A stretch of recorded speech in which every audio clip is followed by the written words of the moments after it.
Your Honor, the evidence in this case conclusively shows that the accused acted in sheer self-defense. ഒരു കാമഭ്രാന്തന്റെ മുമ്പിൽ ചെന്നുപെട്ട് പാവപ്പെട്ട ഒരു പെൺകുട്ടിയാണ് ഈ നിൽക്കുന്ന എന്റെ കക്ഷി. സ്വയരക്ഷയ്ക്ക് വേണ്ടിയും ഭാരത വനിതകൾ പരിപാവനമായി കരുതുന്ന ചാരിത്രം സംരക്ഷിക്കുന്നതിന് വേണ്ടിയും നടത്തിയ പോരാട്ടത്തിലാണ് Anand മരിക്കാനിടയായത്. So my client is fully entitled for the benefits of exemption under section 300 of the Indian Penal Code. അതുകൊണ്ട് എന്റെ കക്ഷിയെ വെറുതെ വിടണമെന്ന് ഞാൻ ബഹുമാനപ്പെട്ട കോടതി മുമ്പാകെ അപേക്ഷിക്കുന്നു. That's all, Your Honor.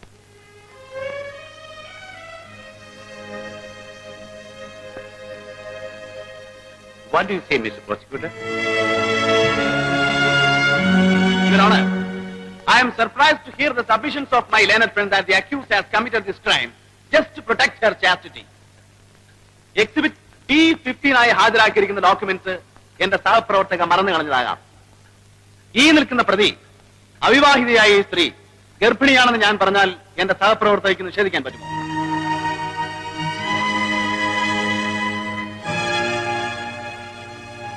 No, you can't. അവിവാഹിതയായ നിങ്ങൾക്ക് ഇപ്പോൾ 3 മാസം ഗർഭമുണ്ടെന്ന് ഞാൻ പറഞ്ഞാൽ നിങ്ങൾക്ക് നിഷേധിക്കാൻ പറ്റുമോ? ഇല്ല അല്ലേ? I object, Your Honor. You should look into the documents before you object it. What documents are you referring to? Exhibit P15 medical certificate, Your Honor.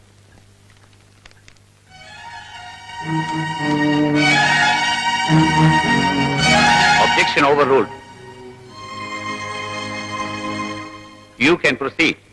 സ്ത്രീയുടെ ഏറ്റവും വലിയ സമ്പത്തെന്ന് വിശേഷിപ്പിക്കാവുന്ന ചാരിത്രത്തെക്കുറിച്ച് ബോധമുള്ള ഏതൊരു സ്ത്രീയും അവിഹിതമായി ഗർഭിണിയായാൽ കൂടി വയറ്റിൽ കിടക്കുന്ന കുഞ്ഞിന്റെ അച്ഛനാരാന്ന് പറയാൻ മടി കാണിക്കില്ല. ഇപ്പോഴെങ്കിലും നിങ്ങൾക്ക് പറയാൻ കഴിയുമോ നിങ്ങളുടെ വയറ്റിൽ കിടക്കുന്ന കുഞ്ഞിന്റെ അച്ഛനാരാണെന്ന്? No, you can't say. മാന്യന്മാരായ എല്ലാ തന്തമാരുടെയും പേര് പറയാൻ കഴിഞ്ഞില്ലെങ്കിലും ഒരാളുടെയെങ്കിലും പേര് പറയാൻ നിങ്ങൾക്ക് കഴിയും. Excuse me. May I make a submission, Your Honor? ഇതുവരെ റിലേ ചെയ്യാതിരുന്ന ഡോക്യുമെന്റ് ചില പ്രത്യേക സാഹചര്യങ്ങളിലൂടെ കോടതി മുമ്പാകെ ഉന്നയിച്ചിരിക്കുകയാണ്. So, I have to take further instructions from my client. They are arguing on the evidence already adduced. What do you say, Mr. Prosecutor?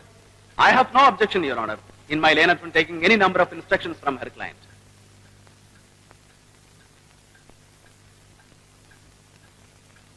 The case is adjourned to 30th of this month. എന്നാൽ ആ കുട്ടിക്ക് എന്നോട് പറയാമായിരുന്നില്ല. എനിക്കും അറിയില്ലായിരുന്നു. വക്കീലിനോടും ഡോക്ടർമാരോടും ഒന്നും വിളിച്ചേക്കാം. Ravi, 1 second.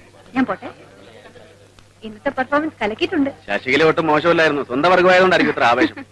നാട്ടിൽ പെട്ടപ്പോ ഇന്നലെ ഹസ്ബൻഡിന് കോട്ടയത്തേക്ക് ട്രാൻസ്ഫർ ആയി കേട്ടോ. അറിഞ്ഞു. പണിഷ്മെന്റ് ട്രാൻസ്ഫർ ആണെന്നാണല്ലോ കേട്ടത്.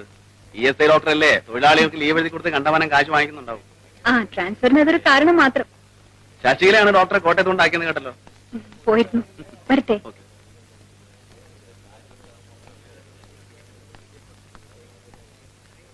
പണിക്കരെ, പണിക്കരെ, പണിക്കരെ, എന്താണോ ഇത്? കോടതി വന്നിട്ട് കിടന്നുറങ്ങുന്നു. ഞാൻ ഇന്നലെ ഒരു വെടിക്കെട്ട് കാണാൻ പോയി. സ്വല്പം കണ്ണടച്ചു. വായിക്കിടങ്ങനെ തുപ്പിക്കളഞ്ഞിട്ട് സംസാരിക്കണോ? ഇപ്പൊ വായിലേക്ക് ഇട്ടതേ ഉള്ളൂ. 20 പൈസ ആർക്കില്ല, തള്ളിപ്പോൺ സാർ. തന്റെ 20 പൈസയ്ക്ക് വേണ്ടി എന്റെ ദേഹം മുഴുവൻ ചീത്തയാക്കണോ? എപ്പ നോക്കിയാലും ഉണ്ടാവും വായി കുറുകുറ. തനിക്കൊന്ന് നിർത്തിക്കൂടെ? ഇത് പരമ്പരാഗതമായി കിട്ടിയ ഒരു അനുഗ്രഹമാണ് സാർ. എന്ത് മുറുക്കലോ? Yes sir. എന്റെ അച്ഛൻ ഗോപാലപ്പണിക്കരി മുറുക്കും, അമ്മ ഭഗീരഥി മുറുക്കും, അമ്മാവൻ മുറുക്കും, ഭാര്യ മുറുക്കും, മകൻ മുറുക്കും, മകളും മുറുക്കും. അപ്പൊ ഒരു കോളാമ്പി ഫാമിലിയാണല്ലേ? താൻ വൈകിട്ട് വീട്ടിലേക്കൊന്ന് വരണം. Yes sir.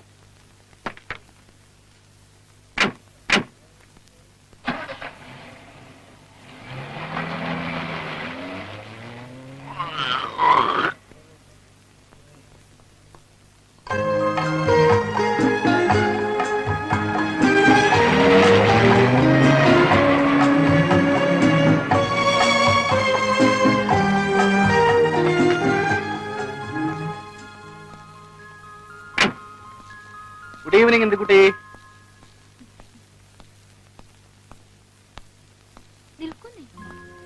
ഓ, ഞാനത് മറന്നു. കൊച്ചുകുട്ടിയല്ലേ എന്നും ഇങ്ങനെ ഓർമ്മിപ്പിക്കാൻ. പുറത്ത് എവിടെയെല്ലാം പോയിട്ട് വരുന്നതാ? അതിനല്ലേ ഷൂ ഇട്ടിരിക്കുന്നത്. എന്ത് പറഞ്ഞാൽ രവേട്ടിന് ഓരോ ന്യായീകരണം ഉണ്ടാവുമല്ലോ. അഡ്വക്കേറ്റ് ആയതുകൊണ്ടാ.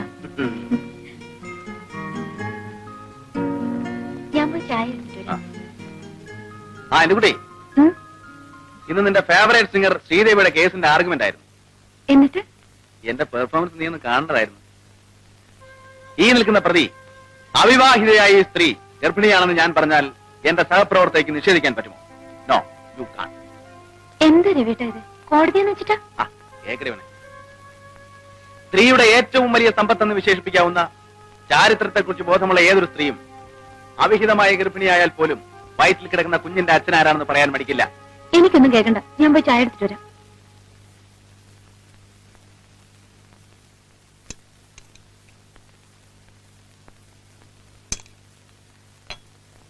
ശ്രീദേവിയെ കുറിച്ച് രവിട്ടൻ പറയുന്നത് കേട്ടിട്ട് എനിക്ക് വിശ്വസിക്കാൻ തോന്നില്ല.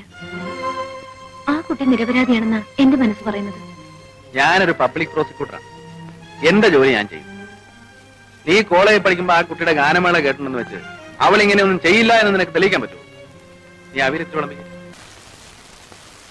ശ്രീദേവിക്ക് സ്വന്തക്കാരും ബന്ധുക്കളുമായി ആരുമില്ല. അതുകൊണ്ടാണ് ഈ കേസ് ഞങ്ങൾ ട്രൂപ്പുകാർ തന്നെ ഏറ്റെടുത്ത് നടത്തുന്നത്. ആ കുട്ടി ഇങ്ങനെ ചെയ്യുമെന്ന് എനിക്ക് വിശ്വസിക്കാൻ കഴിയുന്നില്ല. അത്രയ്ക്ക് നല്ല സ്വഭാവമുള്ള പെൺകുട്ടിയാണ്. I agree. പക്ഷെ ഇനി പറഞ്ഞിട്ടെന്താ ഫലം? പ്രോസിക്യൂഷൻ അത്രയ്ക്ക് ശക്തമാണ്. ശ്രീദേവിയുടെ വയറ്റിൽ വളരുന്ന കുഞ്ഞിന്റെ അച്ഛൻ ആരാണെന്ന് അറിഞ്ഞിരുന്നെങ്കിൽ കേസിന് അല്പം ബലം കിട്ടിയില്ല. അതവളോട്ട് പറയുന്നില്ല. അല്ല, ശ്രീദേവിക്ക് അങ്ങനെ ആരെങ്കിലുമായി ബന്ധമുള്ളതായി? ഇല്ല, ഞങ്ങൾക്കങ്ങനെ യാതൊരു അറിവുമില്ല. ഇനിയിപ്പോ വക്കീൽ സാറ് ചോദിച്ചാൽ ചിലപ്പോൾ എന്തെങ്കിലും പറഞ്ഞിരിക്കും. ശരി, ഇല്ല, എനിക്കൊന്നും പറയാനില്ല. പറയാനുള്ളതെല്ലാം ഞാൻ കോടതിയിൽ പറഞ്ഞതാണ്. ശ്രീദേവിക്ക് എന്താണ് സംഭവിച്ചത് എന്നോട് തുറന്നു പറയൂ. എന്നാൽ മാത്രമേ കേസിന് അല്പമെങ്കിലും ബലം കിട്ടുകയുള്ളൂ. ആരാണ് ശ്രീദേവിയുടെ വയറ്റിൽ കിടക്കുന്ന കുഞ്ഞിന്റെ അച്ഛൻ? Please tell me Sridevi. എന്നോടെങ്കിലും പറയൂ. ഇല്ല, ഞാനത് പറയില്ല. എന്നോട് അത് മാത്രം ചോദിക്കരുത്. എനിക്കൊരു അപേക്ഷയുള്ളൂ. എനിക്ക് ഏറ്റവും വലിയൊരു ശിക്ഷ വാങ്ങിത്തരൂ.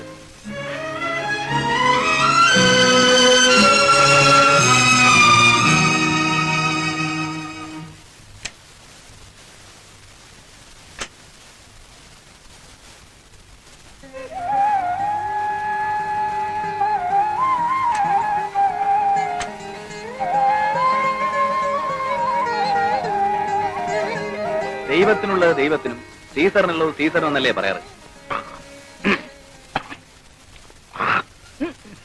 Good morning sir.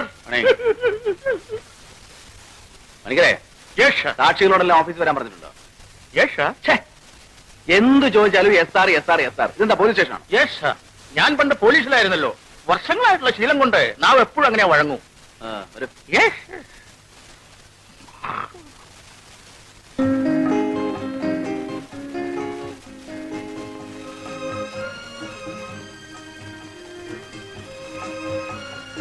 വരട്ടെ.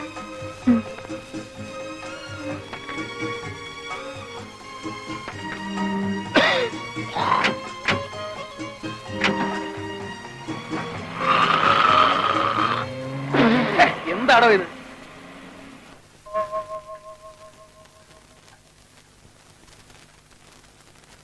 യുവർ ഓണർ, അച്ഛനോ അമ്മയോ ബന്ധുക്കളോ ആരുമില്ലാത്ത അബലയായ ഒരു പാവപ്പെട്ട പെൺകുട്ടിയാണ് എന്റെ കക്ഷി. പ്രത്യേകിച്ച് സംഗീതത്തെ സ്നേഹിക്കുന്ന ഒരു കലോപാസകയും. അങ്ങനെയുള്ള ഈ പെണ്ണിന് ഒരിക്കലും ഒരാളെ കൊലപ്പെടുത്താൻ കഴിയില്ല. മദ്യപിച്ച് ലക്കില്ലാതെ തന്നെ അപമാനിക്കാൻ ശ്രമിച്ച ആനന്ദുമായിട്ടുള്ള സ്ട്രഗിളിങ്ങിനിടയിൽ ഷോക്കേറ്റ് വീണ് ചിറവ ദേഹത്ത് കയറി സ്വയം മരിച്ചതാണ് ആനന്ദെന്ന് എനിക്ക് തീർത്തു പറയാൻ കഴിയും. I have nothing more to submit. Your honour, നല്ലവളായ നിരപരാധിയായ എന്റെ കക്ഷിയോട് ദയവുണ്ടാകണമെന്ന് മാത്രമേ ബഹുമാനപ്പെട്ട കോടതിയോട് എനിക്ക് അപേക്ഷിക്കാനുള്ളൂ. That's all your honour. ദയ, എന്ത് തെറ്റ് ചെയ്താലും നിർലോഭം ഉപയോഗിക്കാവുന്ന രണ്ട് പദങ്ങളുണ്ട് മലയാളത്തിൽ: ദയ, മാപ്പ്. ഒരു കൊലപാതകം ചെയ്ത ഈ സ്ത്രീക്ക് വേണ്ടിയും എന്റെ സഹപ്രവർത്തക ആവശ്യപ്പെടുന്നത് ദയാണ്. യുവർ ഓണർ, കലയുടെ പേരും പറഞ്ഞ് രാത്രിയും പകലുമില്ലാതെ അബദ്ധസഞ്ചാരം നടത്തുന്ന ഈ സ്ത്രീയെ നല്ലവളായിട്ട് ചിത്രീകരിക്കാൻ എന്റെ സഹപ്രവർത്തകയ്ക്ക് വളരെയേറെ ബുദ്ധിമുട്ടേണ്ടി വന്നു. നല്ലവളെന്നാൽ സ്വഭാവശുദ്ധിയുള്ളവൾ എന്നാണ് അർത്ഥമെന്നത് എന്റെ സഹപ്രവർത്തകയ്ക്ക് അറിഞ്ഞുകൂടായിരിക്കാം.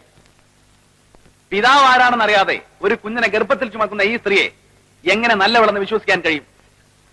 ഈ നഗ്നമായ സത്യം ഒന്നുകൊണ്ട് തന്നെ കലയുടെ മറവിൽ വ്യഭിചാരം നടത്തിയിരുന്ന ഒരു സ്ത്രീയാണ് പ്രതി എന്നുള്ളത് സ്പഷ്ടമാണ്.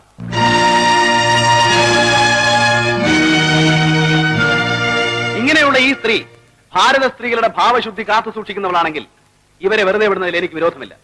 പക്ഷേ എന്റെ അഭിപ്രായം മറിച്ചാണ്. She deserves the maximum punishment.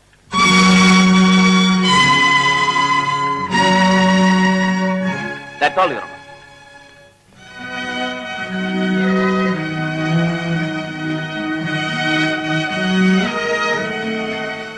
നിങ്ങൾക്കിതേക്കുറിച്ച് കോടതിയോട് എന്തെങ്കിലും പറയാനുണ്ടോ?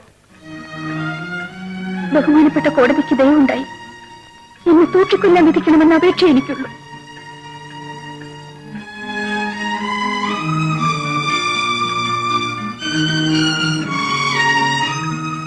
ഈ കേസ് ജഡ്ജ്മെന്റിന് വേണ്ടി 27-ാം തീയതിക്ക് മാറ്റിവെച്ചിരിക്കുന്നു.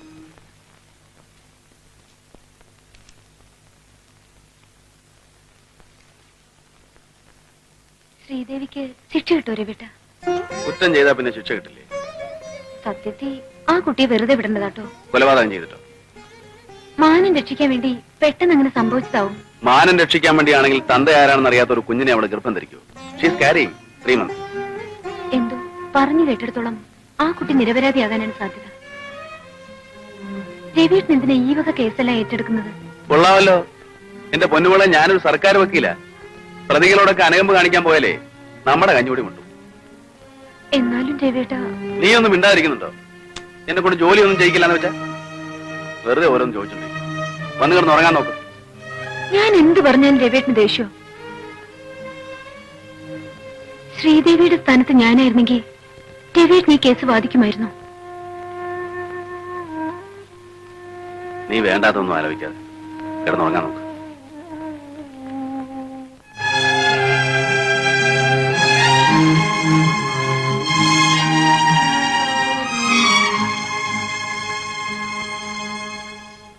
സാഹചര്യ തെളിവുകളുടെ അടിസ്ഥാനത്തിൽ പ്രതി കുറ്റം ചെയ്തതായി ഈ കോടതിക്ക് ബോധ്യം വന്നിരിക്കുന്നതിനാൽ ഇന്ത്യൻ ശിക്ഷാ നിയമം 302-ാം വകുപ്പ് പ്രകാരം പ്രതി കൊലപാതകം ചെയ്തതായി തെളിഞ്ഞിരിക്കുന്നു.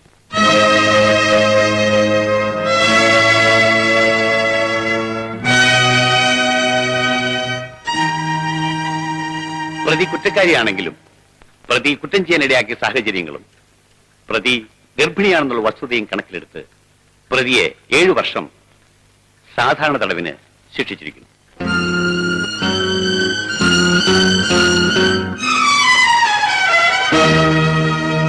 പ്രതി ഗർഭിണിയായതിനാൽ ശിക്ഷാ സമയത്ത് ജയിലിൽ പ്രതിക്ക് വൈദ്യസഹായവും ശുശ്രൂഷയും നൽകിയിരിക്കണം.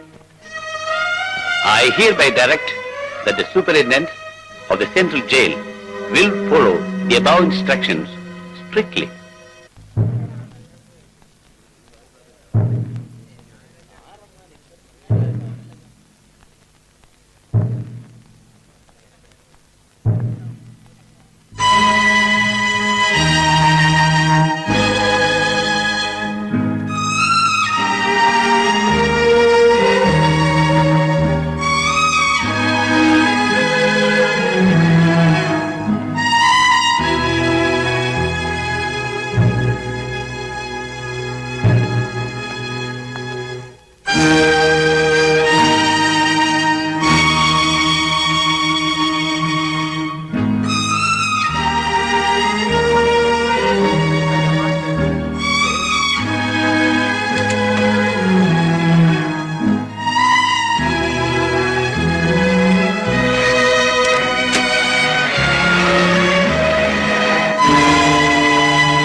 ശ്രീദേവിയുടെ കേസിന്റെ വിധി പറഞ്ഞു രവിട്ട?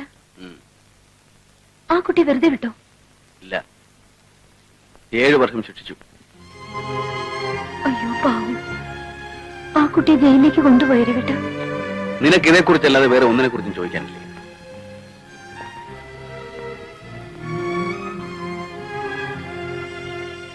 ഞാനിന്ന് നേരത്തെ വന്നത് നിനക്ക് അമ്പലത്തിൽ പോണെന്ന് പറഞ്ഞുകൊണ്ടാ. ഫ്രണ്ട്സ് എല്ലാം കൂടി ഒരു പാർട്ടിക്ക് ക്ഷണിച്ചതാ.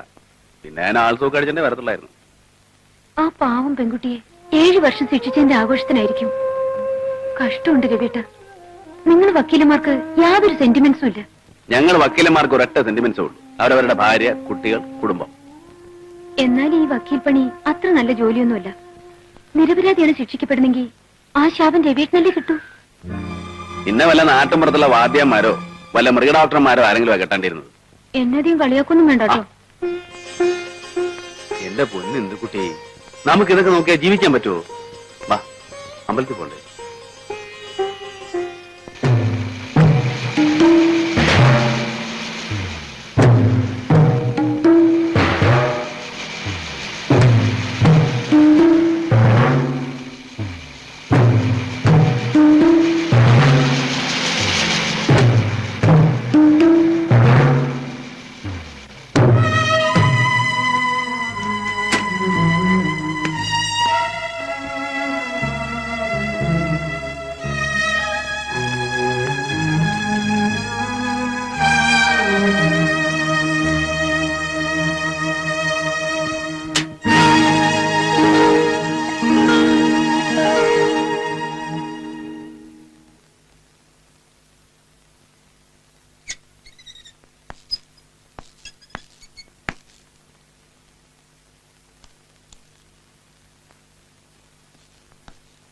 വിളിക്കൂ.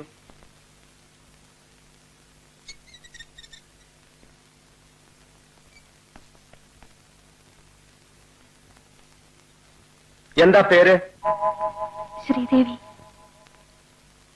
ഗർഭിണിയാണല്ലേ?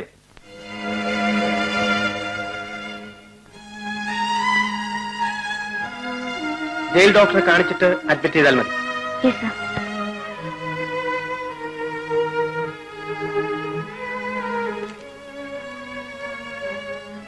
പൊയ്ക്കോളൂ. Sir, you can go.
പ്രിയമുള്ളത്, CAC-യുടെ ഗാനങ്ങൾ ആരംഭിക്കുക. ആദ്യമായി ഇനി എത്ര രാഗങ്ങൾ എന്ന ചിത്രത്തിലെ ഒരു ഗാനം പാടുന്നത് ശ്രീദേവി.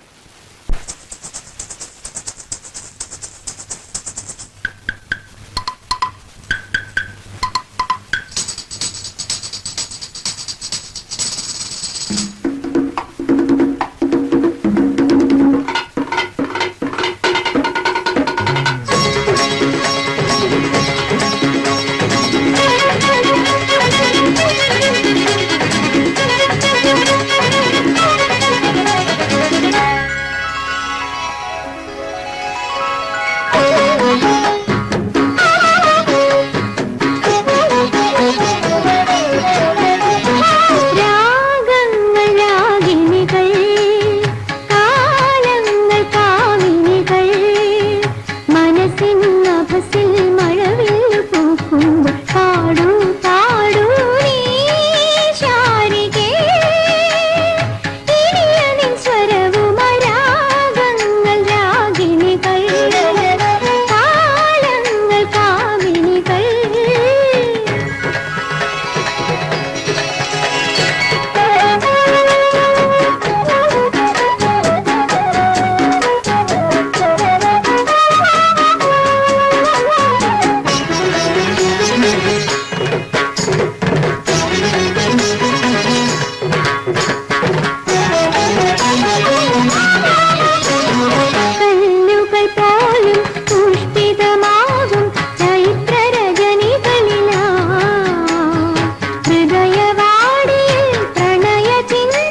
ശ്രീദേവി ഉറക്കമായോ?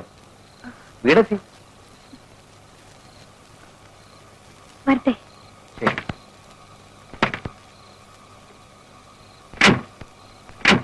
ഒറ്റയ്ക്ക് പോകണ്ട, ഞാൻ കൊണ്ടുവന്നാക്കാം. വേണ്ട, ഞാൻ പൊയ്ക്കോളാം.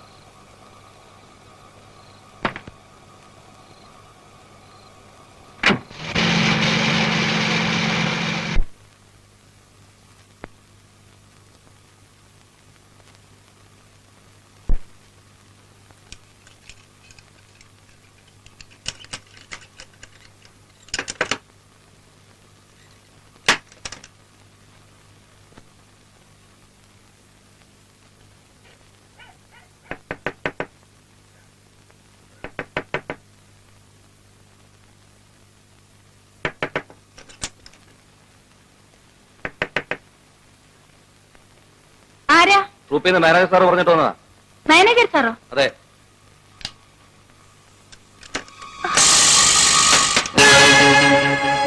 നിങ്ങളോ?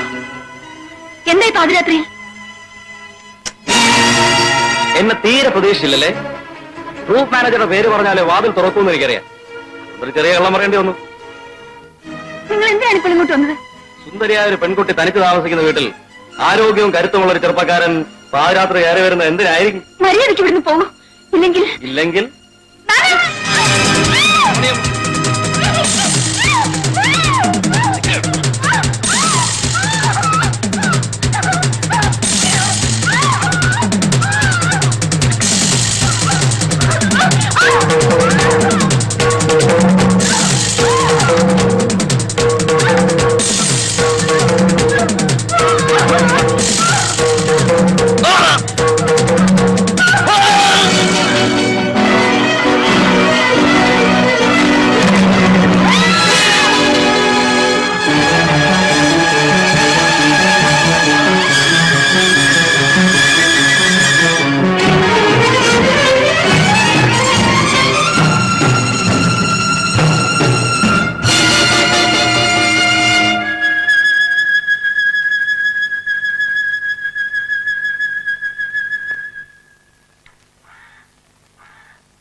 നീ എന്താ വെച്ചൊന്നും കഴിക്കത്തില്ലേ? മണി 5 ആദ്യമൊക്കെ ഇങ്ങനെയാ. 1-2 ദിവസത്തേക്ക് ഒന്നും കഴിക്കാൻ തോന്നൂല. പിന്നെ കൈ കിട്ടുന്നതൊക്കെ വാരി വലിച്ചു തിന്നോളൂ. നാരായണി, എന്താ അവിടെ? ഒന്നുമില്ല. മതി മതി പോ.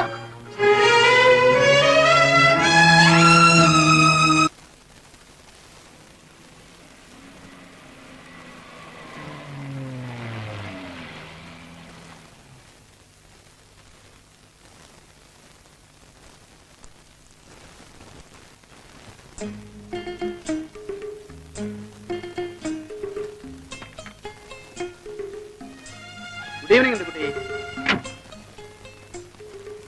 എന്താ രവിട്ട ഇന്ന് ലേറ്റായി? ഉച്ചയ്ക്ക് ഫോൺ ചെയ്യാന്ന് പറഞ്ഞിട്ട് എന്താ വിളിക്കായിരുന്നത്? ഉച്ചയ്ക്ക് വേറെ എവിടെയെങ്കിലും പോയിരുന്നോ? എന്ത് ചോദിച്ചാലും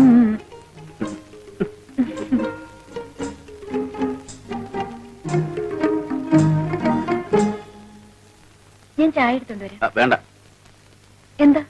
അത് എനിക്കറിയാം, ഇന്ന് കുടിച്ചിട്ടുണ്ടല്ലേ? പിന്നെ കുടിക്കുന്ന ദിവസമാ രവിട്ടൻ ഹോൾസും ചോദിച്ചോണ്ട് വരുന്നത്. നീ നമ്മുടെ അഡ്വക്കേറ്റ് മോഹന്റെ വെഡിങ് ആനിവേഴ്സറി ആയിരുന്നു. ഞങ്ങൾ എല്ലാവരും ഓരോ സ്മാൾ അടിക്കണമെന്ന് അവനൊരു വാശി. ഞാൻ ഒഴിഞ്ഞു മാറാൻ ശ്രമിച്ചതാ, പക്ഷെ അവൻ സമ്മതിക്കണ്ടേ?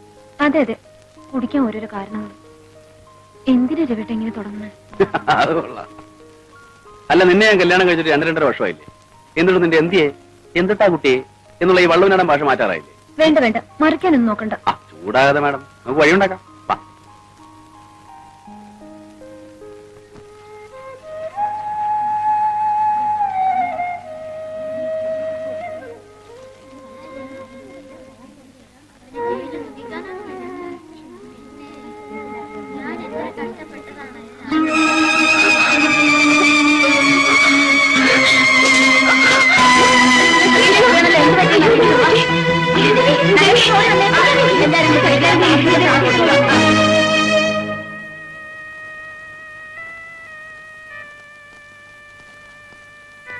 എന്താണ് ഡോക്ടർ? കുഴപ്പമൊന്നുമില്ല, ഗർഭത്തിന്റെ ലക്ഷണമാണ്. അല്പ പ്രശ്നമുണ്ട്. തൽക്കാലത്തേക്ക് ഞാൻ ഇഞ്ചക്ഷൻ കൊടുക്കും.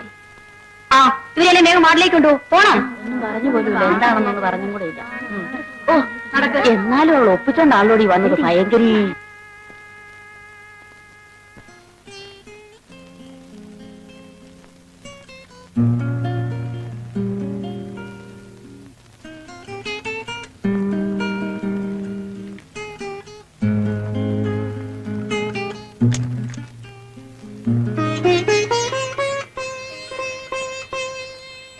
പിന്നെ പഴയ പോലെ ഓടിച്ചാടി നടന്ന ശരീരം ഒന്നും അളക്കരുത്. ടെസ്റ്റ് ചെയ്തിട്ട് എന്താണ് ഡോക്ടർ സാറേ വിശേഷം? പ്രത്യേകിച്ച് വിശേഷമൊന്നുമില്ല. അധികം യാത്രയൊന്നും ചെയ്യണ്ട. ഞാൻ കുറച്ച് ടാബ്ലറ്റ്സ് തരാം.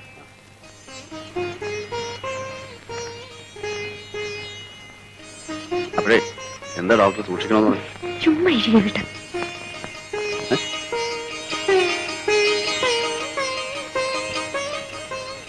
ഇതാ ടാബ്ലറ്റ്. മേനോൻ ചേട്ടനെ ഒന്ന് കണ്ടിട്ട് പോകാന്ന് കരുതിയാ നടക്കും തോന്നുന്നില്ല. വരേണ്ട സമയം കഴിഞ്ഞു. ഡ്യൂട്ടി കഴിഞ്ഞാ എവിടെയും കറങ്ങാതെ നേരെ വീട്ടിലെത്തണമെന്ന് ഞാൻ പറഞ്ഞിട്ടുള്ളതാ. ഞാൻ കരുതി മേനോൻ ചേട്ടന്റെ പേര് വീരരാഘവ മേനോൻ എന്നാണെങ്കിലും വീട്ടിൽ വന്ന ശാന്തരാഘവ മേനോനായിട്ട് മാറും. അത് രവി എന്നെ ഒന്ന് വാരിയതാണല്ലോ. ആ സൂപ്രണ്ട് സാർ വന്നു തോന്നുന്നു.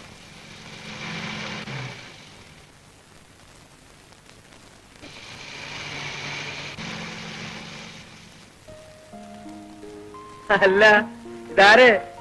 നിങ്ങളെപ്പോ വന്നു? ഞങ്ങൾ വന്നിട്ട് കുറെ നേരമായി. മേനോൻ ചേട്ടനെ കണ്ടു പോകാന്ന് കരുതി. ഇവർ കാപ്പ് കൊടുത്തു ശാന്തം? അതൊക്കെ എപ്പോഴേ കഴിഞ്ഞു. പോട്ടെ എടുത്തി. പറഞ്ഞതൊക്കെ മറക്കരുത്. മരുന്ന് മുടങ്ങാതെ കഴിക്കണം. വരട്ടെ. ഓക്കെ. വരട്ടെ. നിങ്ങളോട് വാങ്ങിക്കാൻ പറഞ്ഞ സാധനങ്ങളൊക്കെ വാങ്ങിച്ചോ? അതെങ്ങനെ വാങ്ങിക്കാനാ? കാലത്ത് ചെന്നപ്പോ മുതലേ ഏടാകൂടങ്ങളാ. അവിടെ ജോലിയില്ലാതെ നിൽക്കുന്ന എത്രയോ പോലീസുകാരുണ്ട്.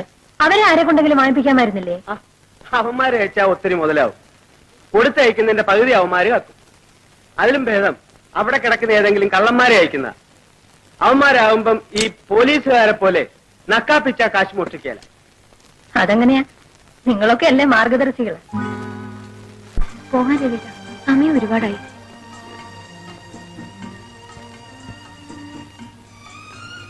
ശാന്തടുത്ത് കാണണ്ട. റെസ്റ്റ് എടുക്കാൻ പറഞ്ഞിട്ട് ബീച്ചിൽ ഇങ്ങനെ കറങ്ങിയെടുത്ത് നടന്നാലേ എന്നെ വഴക്ക് പറയാ. ശാന്തടുത്ത് ചോദിച്ചാ രവിയിട്ട് നിർബന്ധിച്ചിട്ടാണെന്നേ ഞാൻ പറയൂ. അതിനിപ്പോഴേ റെസ്റ്റ് എടുക്കണം. മാസത്ര കിടക്കുന്നു. ഈ രവിയേട്ടൻ ഒന്നും അറിഞ്ഞൂടാഞ്ഞിട്ടാ. അത് ഞാൻ പ്രസവിച്ചിട്ടില്ല. ആ ഒരു കാര്യം പറയാൻ മറന്നു. മുത്തശ്ശിയുടെ കത്തുണ്ടായിരുന്നു. എന്താ നാട്ടിലെ വിശേഷം? എന്നെ പ്രസവത്തിന് കൂട്ടിക്കൊണ്ടു പോകാനുള്ള മാസക്കണക്ക് നോക്കിയിരിക്കത്ര. പിന്നെ അങ്ങോട്ട് കൂട്ടിക്കൊണ്ട് പോയാ ഇവിടെ ഞാൻ ഒറ്റക്കാവില്ലേ? നിനക്ക് പോണമെന്നുണ്ടോ? രവിയേട്ടനെ വിട്ടിട്ട് പോകാൻ എനിക്ക് മനസ്സ് വരൂ. പിന്നെ ആദ്യത്തെ പ്രസവം പെണ്ണു വീട്ടുകാരുടെ അവകാശമോ? എന്ത് അവകാശമായാലും കൊള്ളാം. ഇവിടെ ആവുമ്പോ എഫിഷ്യന്റ് ആയ ഡോക്ടേഴ്സും നല്ല ഹോസ്പിറ്റൽസും ഒക്കെയാണ്. ആദ്യത്തെ മണിക്കൂട്ടന്റെ പ്രസവം ഇവിടെ, സെക്കൻഡ് മണിക്കൂട്ടിയുടെ പ്രസവം അവിടെ. എല്ലാം രവിയേട്ടന്റെ ഇഷ്ടം. ആ പോകുന്ന വഴിക്ക് എനിക്ക് കുറച്ച് ഉള്ളനൂലും മറ്റും വാങ്ങാനുണ്ട്. വെറുതെ ഇരിക്കുമ്പോ കുട്ടിയുടുപ്പ് തിന്നാനാ. മണിക്കുട്ടനോ അതോ മണിക്കുട്ടിക്കോ? കുട്ടിയുടുപ്പ് മണിക്കുട്ടനും മണിക്കുട്ടിക്കും ഇടാം. രണ്ടെണ്ണം.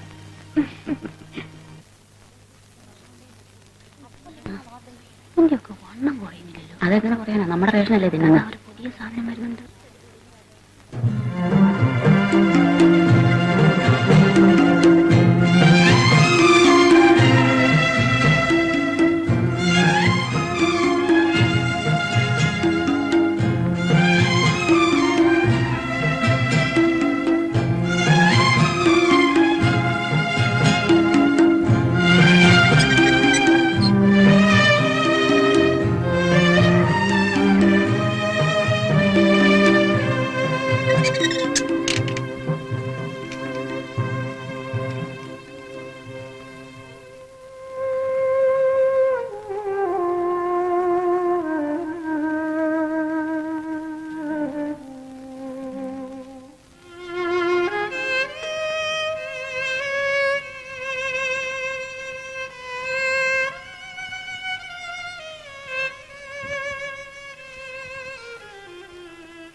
എന്താ പേര്?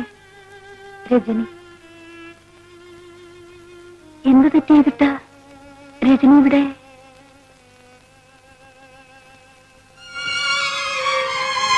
എന്താ ഇവിടെ? ജോലി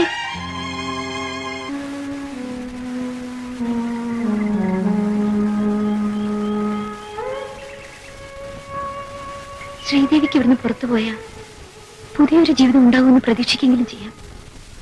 പക്ഷെ എനിക്ക്, രജനിക്ക് എത്ര വർഷത്തെ ശിക്ഷ? ഒരു നിമിഷത്തെ ശിക്ഷ. മനസ്സിലായില്ലല്ലേ? ശിക്ഷകളിൽ ഏറ്റവും വലിയ ശിക്ഷ വധശിക്ഷ. തൂക്കുമരവും കാത്തുകിടക്കുന്ന കൊലയാളിയാണ് ഞാനിന്ന്. ഇരട്ട കൊലപാതകം. തൂക്കിക്കൊല്ലുന്നതിന് മുമ്പുള്ള വിശ്രമ സമയമാണ് എനിക്കിപ്പോ. ഒരു കണക്കിന് ജീവപര്യന്തത്തേക്കാൾ സുഖമുള്ള ശിക്ഷയാണ് വധശിക്ഷ. വർഷങ്ങളോളം ഇരുമ്പഴികൾക്കുള്ളിൽ കിടന്ന് ആത്മപീഡനം അനുഭവിക്കേണ്ടല്ലോ. ഇനി 5 മാസം 5 ദിവസം. സെപ്റ്റംബർ 15-ാം തീയതി വ്യാഴാഴ്ച രാവിലെ എന്റെ കഴുത്തിൽ ഒരു നിമിഷം കൊണ്ടുള്ള സുഖകരമായ മരണം.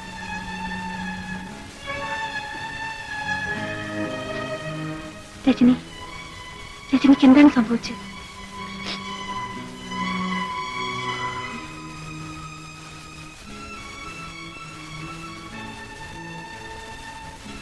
ഞാൻ എന്റെ ഭർത്താവിനെയും രണ്ടാനമ്മയെയും വെട്ടിക്കൊന്നു.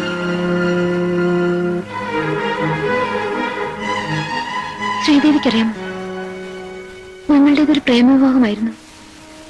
നീണ്ട 5 വർഷത്തെ ദൈവികമായ പ്രേമത്തിന് ശേഷമാണ് ഞങ്ങൾ വിവാഹിതരായത്.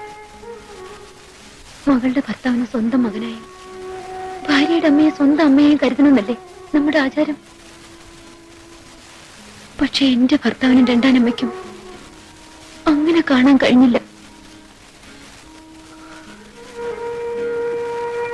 ഒരു ദിവസം ഞാൻ അമ്പലത്തിൽ പോയി വരുമ്പോ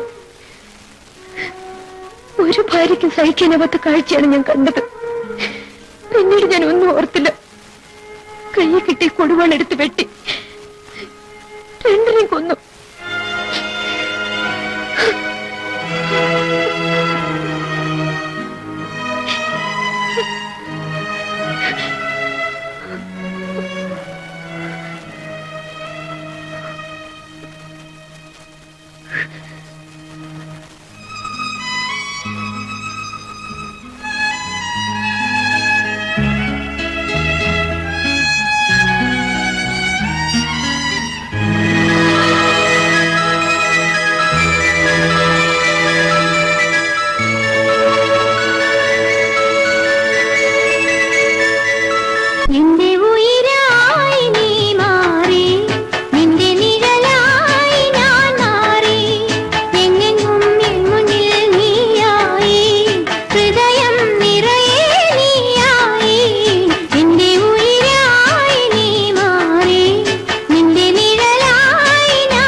എന്റെ ഉയിരായി നീ മാറി, നിന്റെ നിഴലായി ഞാൻ മാറി, എങ്ങും എൻ മുന്നിൽ നീയായി, ഹൃദയം നിറയെ നീയായി. നിന്റെ ഉയിരായി നീ മാറി, നിന്റെ നിഴലായി ഞാൻ മാറി.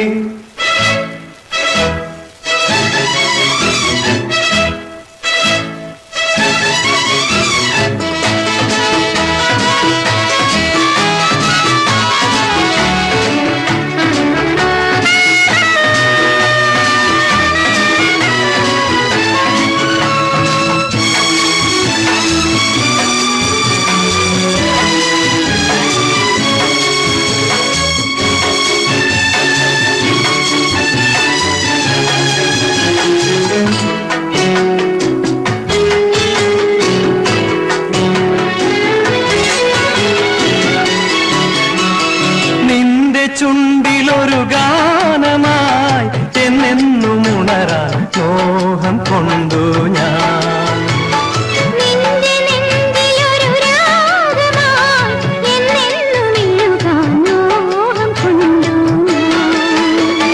അണയൂ എന്നെ പൊതിയൂ, കന്നിപ്പൂ പോലെ വിരിയൂ എന്നിൽ. അണയൂ എന്നെ പൊതിയൂ, കന്നിപ്പൂ പോലെ വിരിയൂ എന്നിൽ.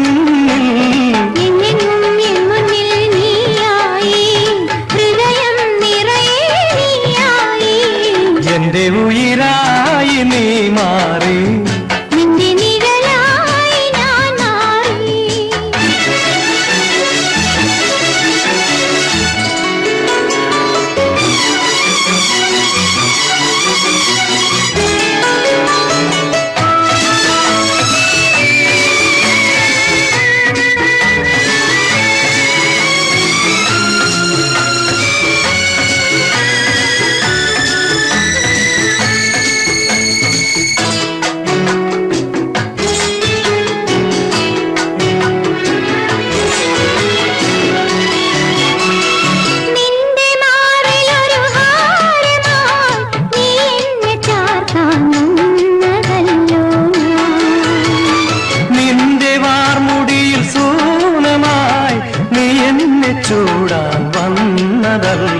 ഞാൻ.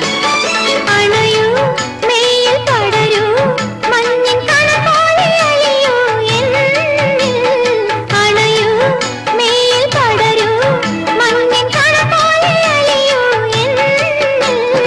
എങ്ങെങ്ങും എൻ മുന്നിൽ നീയായേ, ഹൃദയം നിറയെ നീയായേ, നിന്റെ ഉയിരായി നീ മാറി നിന്റെ നിഴലായി ഞാൻ മാറി, നിന്നെങ്ങും എൻ മുന്നിൽ നീയായി ഹൃദയം നിറയെ നീയായി, നിന്റെ ഉയിരായി നീ മാറി നിന്റെ നിഴലായി ഞാൻ മാറി.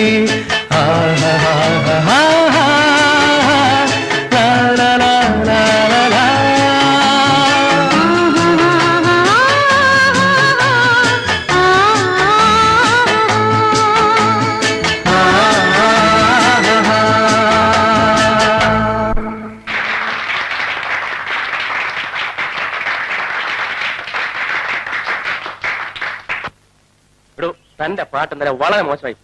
അന്ന് ഫൈൻ ആർട്സ് ഹാളിൽ പാടിയതുപോലെ ഇതുവരെ ഒരിടത്ത് കേട്ടിട്ടില്ല. സ്റ്റേജിന് മുന്നിൽ വന്നിരുന്ന് ഗോഷ്ടി കാണിച്ചാൽ പിന്നെ ഇങ്ങനെ പാട്ട് നന്നാവുന്നത്? ആ, നമുക്ക് അവിടെ പോയി ഒരു ഐസ്ക്രീം കഴിക്കാം. അയ്യോ, തണുത്തൊന്നും എനിക്ക് വേണ്ട. ഓ, പാട്ടുകാരിയല്ലേ, തണുത്തത് കഴിച്ചാ തൊണ്ട പോവുമായിരിക്കും. ആ, ഒരു ഗുഡ് ന്യൂസ് ഉണ്ട്. എനിക്ക് കുവൈറ്റിൽ ഒരു ജോലി ശരിയായിട്ടുണ്ട്. ഒരു വലിയ കമ്പനിയിലെ ബിസിനസ് എക്സിക്യൂട്ടീവ്. 4 മാസം കഴിഞ്ഞ് ജോയിൻ ചെയ്താൽ മതി. അതുവരെ ഈ ബാങ്കിലെ ജോലി തുടരാമെന്ന് വിചാരിച്ചു. എന്തിനാ സതീഷ് ഇത്രയും ദൂരെയൊക്കെ പോകുന്നത്? ഇപ്പോഴുള്ള മാനേജർ ഉദ്യോഗം പോരെ? അതിനെന്തോ ഒരു കുറവ്? എടി പെണ്ണേ, എനിക്ക് ഈ കുവൈറ്റിൽ കിട്ടിയിരിക്കുന്ന ജോലി ഉണ്ടല്ലോ, അത് കിട്ടണമെങ്കിൽ ഭാഗ്യം ചെയ്യണം. ആ, നീ വിഷമിക്കാതെ. അവിടെ പോയാൽ എന്നെ കാണാൻ പറ്റില്ലെന്നായിരിക്കും. ജോയിൻ ചെയ്ത് 6 മാസം കഴിഞ്ഞ് ഞാനിങ്ങ് വരത്തില്ലേ? എന്നിട്ട് നിന്നെയും കൂട്ടി ഒരു പോക്കുണ്ട് കുവൈറ്റിലേക്ക്. Miss ശ്രീദേവിയായിട്ടല്ല, Mrs സതീഷായിട്ട്. ഹണിമൂണൊക്കെ അവിടെ.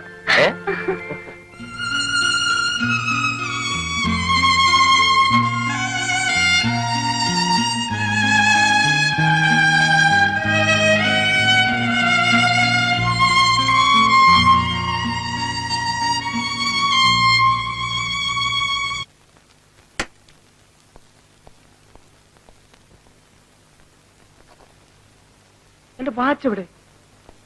ശാന്തമ്മേ, ഇതെവിടെ കൊണ്ട് വെച്ചു? എന്തിനാ വിളിച്ചു പോകുന്നത്? എന്റെ വാച്ച് കണ്ടോ? പാറ്റ് നിങ്ങൾ അവിടെയല്ലേ വെക്കാറുള്ളത്? കണ്ണു തുറന്നു നോക്ക്.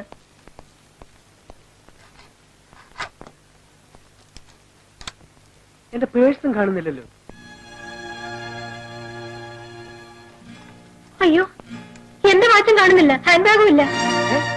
ഇന്നലെ ശമ്പളം വാങ്ങിച്ച മുഴുവൻ രൂപയും അതിലുണ്ടായിരുന്നു. എന്റെ ബാഗിലുണ്ടായിരുന്ന രൂപ ഇത് ആരെടുക്കാൻ? അയ്യോ, നീ ഇത് കണ്ടോ?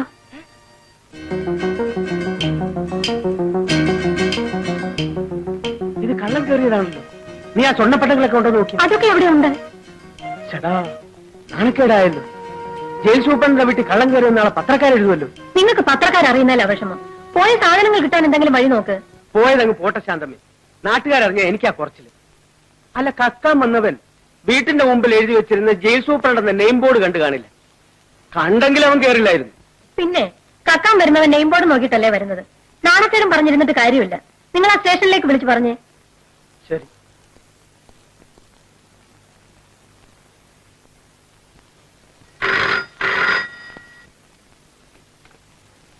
Hello. Hello, police station. Good morning sir. ഇന്നലെ രാത്രി വാച്ചും രൂപയും മാത്രമേ മോഷണം പോയിട്ടുള്ളൂ.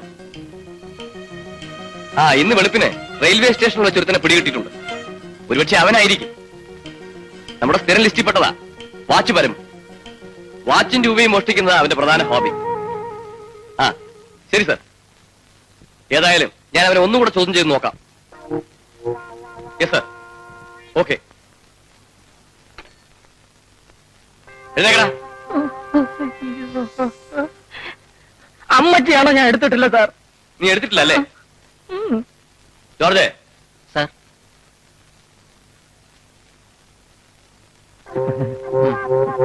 ഇവിടെ നീങ്ങിക്കടാ.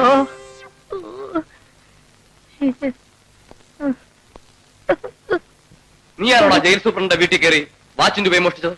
ഇല്ല സാർ, സാറാണ് സത്യം. ഇല്ല സാർ, എനിക്കെന്തിനാ സാർ വാച്ച്, എനിക്കെന്തിനാ സാർ രൂപ? ഞാൻ വെറും ഒരു പാമരനാം പാന്തൻ. ഇവനെ ശരിക്ക് ചോദ്യം ചെയ്തില്ലേ? ഇവനെ ശരിക്കും പെരുമാറിയത് സാർ, എന്നിട്ട് ഇവൻ എടുത്തിട്ടില്ലെന്നാ പറയുന്നത്. അയ്യോ നീ സത്യം പറയില്ലടാ. അയ്യോ, അങ്ങനെ ഒരു പിടിഭാഷ എനിക്കില്ല സാർ. ഏത് സത്യവും ഞാൻ പറഞ്ഞു വരുമ്പോ കളവായി പോകും. ഈ ലോകം തന്നെ സത്യമല്ല, മിഥ്യയാണ് സാർ. പാലിക്കാനായി മഹിളം പുതലേ ചാതനായി. നിന്നെ എത്ര തല്ലിയാണ് നീ സത്യം പറയില്ലെന്ന് എനിക്കറിയാം. പറയിപ്പിക്കാൻ ഒരു വഴിയുണ്ട്. ആ സ്റ്റൂൾ ഇങ്ങനെ എടുത്ത് വെക്കുക. ഇതെന്തിനാ സാർ? എനിക്ക് വേണ്ട സാറിന്റെ മുമ്പിൽ ഞാൻ എന്നല്ല. കിട്ടിയോ ജോർജ്? കിട്ടി. ആ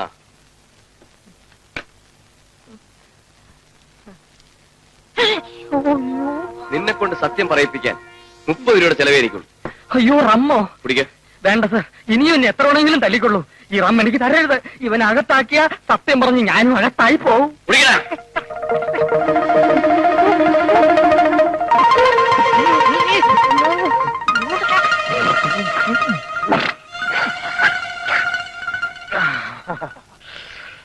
തൊടാൻ കുറച്ച് അച്ചാറ് കിട്ടുമോ?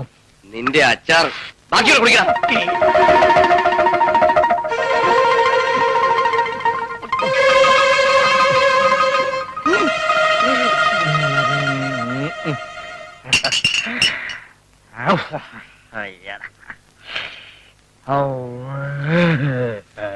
എടാ, നീയാണോ സൂപ്രണ്ടിന്റെ വീട്ടിൽ കയറി മോഷ്ടിച്ചത്? സൂപ്രണ്ടിന്റെ വീട്ടിൽ കയറി മോഷ്ടിച്ചതെന്ന്? ഇതല്ലാതെ ജയിൽ സൂപ്രണ്ട് എന്ന ബോർഡ് കണ്ടപ്പോ എനിക്ക് തോന്നിയൊന്ന് അതേടാ, കേറി പഠിക്കാൻ പറ്റിയ സ്ഥലം. എങ്ങനെയാ നീ വീട്ടിൽ കയറിയത്? പറയാം. ആദ്യം ഞാൻ ടെറസിൽ കയറി, അവിടെ നിന്ന് കയറ് കെട്ടി സൂപ്രണ്ട് സാറിന്റെ മുറി ഇറങ്ങി. എന്നിട്ട് മേശ തുറന്ന് വാച്ചെടുത്തു, പിന്നെ പേഴ്സ് എടുത്തു. അകത്തെ മുറിയിൽ ചെന്ന് കൊച്ചമ്മയുടെ വാച്ചെടുത്തു, കൊച്ചമ്മയുടെ പേഴ്സ് എടുത്തു. വേറെ ഒന്നും എടുത്തില്ല. വാച്ചും പേഴ്സും അല്ലാതെ ഈ വാച്ച് വരുമ്പോ വേറെ ഒന്നും എടുക്കത്തില്ല. വാച്ച് എനിക്കൊരു ക്രൈസാ, പേഴ്സ് എനിക്കൊരു ഹോബി. നിന്റെ ഒരു ക്രേസും ഹോബി. ഒന്ന് ചുമ്മാ എഴുതി സാറേ. ആ പിന്നെ സാറേ, ഈ സൂപ്രണ്ട് സാർ ഇങ്ങനെ ബോധമില്ലാതെ കിടന്നുറങ്ങിയ വല്ല പെരുങ്കള്ളന്മാരും വന്ന് വിലപിടിപ്പുള്ള സ്വർണമോ മറ്റോ എടുത്തോണ്ട് പോയി എന്ത് ചെയ്യും? പോകന്നെ. പിന്നെ അവരെ മഷിയിട്ട് നോക്കിയാ കാണൂല. നീ അവിടെ നിർത്ത സാധനങ്ങളൊക്കെ എവിടെയാടാ? സാധനമൊന്നും ഞാൻ എടുത്തിട്ടില്ല. നിന്നോടാ ചോദിച്ചത്. ആ, അത് പറയണമെങ്കിൽ ഊതാതെ അക്കാര്യം പറയണമെങ്കിൽ എനിക്കൊരു ഹാഫും കൂടെ മേടിച്ചു തരണം.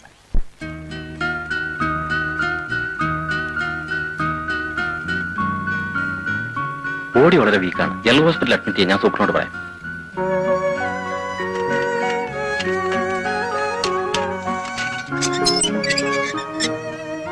വരും, ജനറൽ ഹോസ്പിറ്റലിലേക്ക് പോവാം. എടി, ജയിലിൽ വരുന്നെങ്കിൽ ഗർഭം ഉണ്ടാക്കിക്കൊണ്ട് വരണം. നല്ല ഭക്ഷണം, പുറത്ത് ആസ്പത്രിയിൽ പോയുള്ള ചികിത്സ. എടി മതി, നിർത്ത്.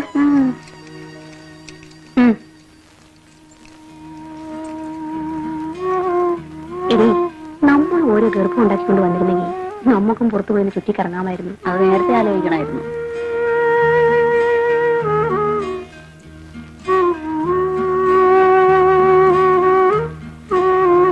ഞാൻ പോയിട്ട് വരട്ടെ രജനി.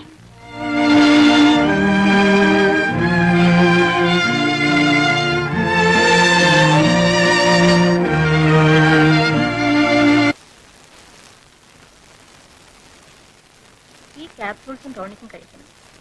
ഒരാഴ്ച മുടങ്ങാതെ ഇഞ്ചക്ഷനും എടുക്കണം. എന്നും ഇഞ്ചക്ഷൻ എടുക്കാൻ ഇന്ദുവിന്റെ കൂടെ രവിക്ക് വരാൻ പറ്റുമോ? ഹിന്ദു കല്യാണിയമ്മയും കൂട്ടി വന്നോളൂ. ഭാര്യമാര് ഗർഭിണിയായ ഭർത്താക്കന്മാർക്ക് ജോലിയായി. ഫസ്റ്റ് ഡെലിവറിക്കേ ഉള്ളൂ ഭർത്താക്കന്മാർക്ക് ടെൻഷൻ. അത് കഴിഞ്ഞാൽ പിന്നെ റൊട്ടീൻ ആയിക്കൊള്ളും. അപ്പൊ ഞങ്ങൾ ഇറങ്ങട്ടെ.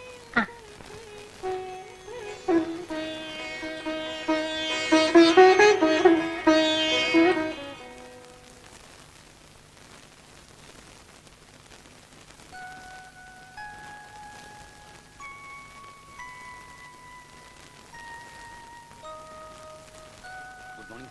മോർണിംഗ്.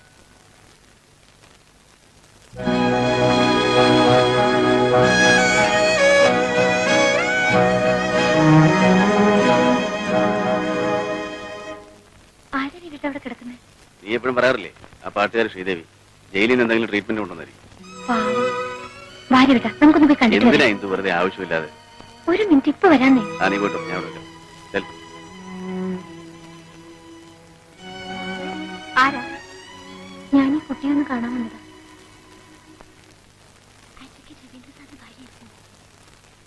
ശ്രീദേവി, ദേവി ഞാരെ കാണാൻ വന്നിരിക്കുന്നു.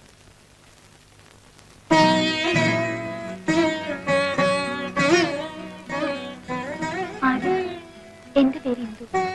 ഞാൻ ഡോക്ടർ ശാന്തേടത്തി ഒന്ന് കാണാൻ വന്നതാ. ശ്രീദേവി എന്നല്ല പേര്. അതെ. എങ്ങനെ അറിയാം? എനിക്കറിയാം. എന്താ അസുഖം?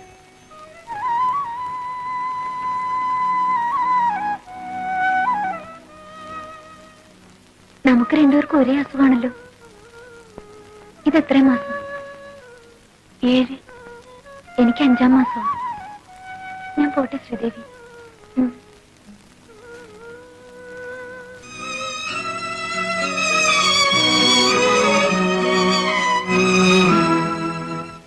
രവിയേട്ടനല്ലേ ശ്രീദേവിക്ക് ശിക്ഷ വാങ്ങിച്ചു കൊടുത്തത്? ശാപം കിട്ടുമെന്ന് എനിക്ക് പേടി. പെണ്ണ് മനസ്സുകൊണ്ട് ശപിച്ച എന്താ ഉണ്ടാവുമെന്നറിയോ? വീട്ടിലുള്ളവർക്ക് അതിന്റെ ദോഷം. നീ ഒന്നും മിണ്ടാതിരിക്കുന്നുണ്ടോ? ഞാനിതൊന്ന് വായിച്ചു തീർത്തോടെ. രാത്രി കുറച്ചു നേരം എന്തെങ്കിലും വിശേഷം പറയാൻ രവിയേട്ടന് കിട്ടും. അപ്പൊ എന്തെങ്കിലും വായിച്ചുകൊണ്ടിരിക്കും. ഇന്ദു ആയത്തിന് ഇങ്ങോട്ടാ. ഞാൻ പറഞ്ഞതല്ലോ രവിയേട്ടൻ ശ്രദ്ധിച്ചോ? എന്ത് ശ്രദ്ധിക്കാൻ? നിനക്ക് ആപ്പാടെ ഒരു സബ്ജക്റ്റിലേ ഉള്ളൂ. ഹോസ്പിറ്റലിൽ വെച്ചാ പെണ്ണെ കാണിച്ചു തരാൻ പോയത് അബദ്ധമായി. ആ കുട്ടിയെ കണ്ടാലറിയാം നിരപരാധിയാണെന്ന്. നാളെ ഞാൻ ആശുപത്രി പോകുമ്പോ ആ കുട്ടിക്ക് എന്തെങ്കിലും വാങ്ങിച്ചു കൊടുക്കും. ചേടാ, ഞാൻ കേസ് വാദിച്ച് ശിക്ഷ വാങ്ങിക്കൊടുക്കുന്ന പെണ്ണുങ്ങളെയല്ലേ എന്റെ ഭാര്യ പോയി കാണുക, കുശലം പറയുക, അവർക്ക് വേണ്ട സഹായങ്ങൾ എത്തിച്ചു കൊടുക്കുക. നല്ല ഏർപ്പാടാണല്ലോ. നിനക്ക് ആ പെണ്ണിന്റെ ഗാർഡിയൻഷിപ്പ് ഏറ്റെടുക്കാനുള്ള വല്ല പരിപാടിയുണ്ടോ?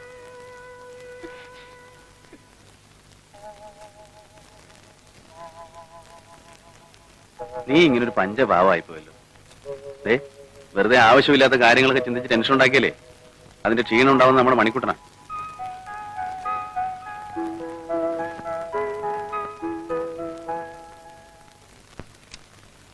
ഇന്ദു, ഞാൻ ഇറങ്ങുന്നു. ഇന്ന് രവിയേട്ടൻ എല്ലാം മറന്നു. ഗുരുവായൂരപ്പന് തൊഴുന്ന കാര്യം മറന്നില്ലേ? ആ, കോടതിയിൽ പോകാനുള്ള തിരക്കൊണ്ടാണ് ഗുരുവായൂരപ്പനെ മറന്നതെന്ന് മൂപ്പർക്ക് മനസ്സിലാവും. പക്ഷെ എന്നെ എന്തുകുട്ടിക്ക് മാത്രം മനസ്സിലാവും. ആ, മനസ്സിലാവില്ല. ഇതൊക്കെ പറഞ്ഞു ജയിക്കേണ്ട കാര്യങ്ങളല്ല. സോറി.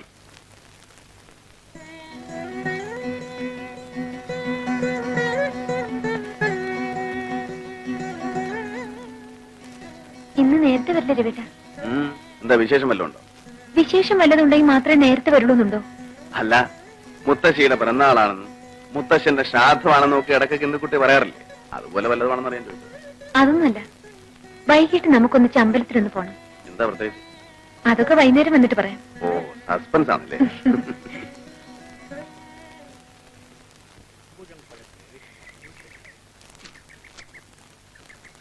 വയലെല്ലാം എടുത്താടോ, പോയി തുപ്പിട്ട് പാടും. ആ ഇന്ദു, ഞാൻ പോയിട്ട് കാറയക്കാം. കല്യാണിയമ്മയും കൂട്ടി ഹോസ്പിറ്റലിൽ പോയി ഇഞ്ചക്ഷൻ എടുക്കാം. അതെ.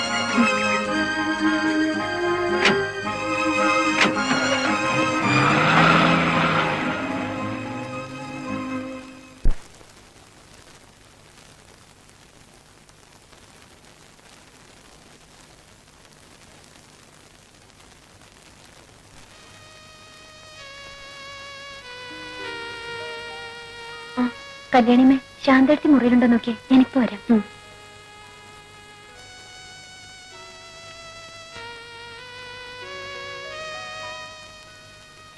ശ്രീദേവിക്ക് വേണ്ടി കുറച്ച് ആപ്പിൾ കൊണ്ടുവന്നിട്ടുണ്ട്, കൊടുത്തോട്ടെ. പുറത്തുനിന്ന് കൊണ്ടുവരുന്ന സാധനങ്ങളൊന്നും കൊടുക്കാൻ പാടില്ലെന്ന് നിയമം. ശരി, കൊടുത്തോളൂ. എന്തിനാ ഇതെല്ലാം? ആപ്പിൾ കഴിക്കാൻ പാടില്ലെന്ന് ഡോക്ടർ പറഞ്ഞിട്ടൊന്നുമില്ലല്ലോ. ആരാണെന്ന് എനിക്ക് മനസ്സിലായില്ല. എന്നോട് ഇത്രയും സ്നേഹം കാണിക്കാൻ നിങ്ങളുടെ സഹോദരിയാണെന്ന് കരുതിയാൽ മതി. ഞാനിവിടെ സാധാരണ കിടക്കുന്ന ഒരു രോഗിയെ പോലെയല്ല. 7 വർഷം ജയിൽ ശിക്ഷയ്ക്ക് വിധിക്കപ്പെട്ട തടവുകാരിയാണ്. എല്ലാം എനിക്കറിയാം.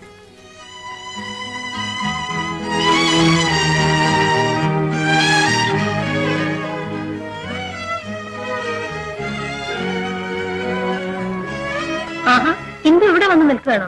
ഇഞ്ചക്ഷൻ എടുക്കണ്ടേ? വരൂ, വരട്ടെ.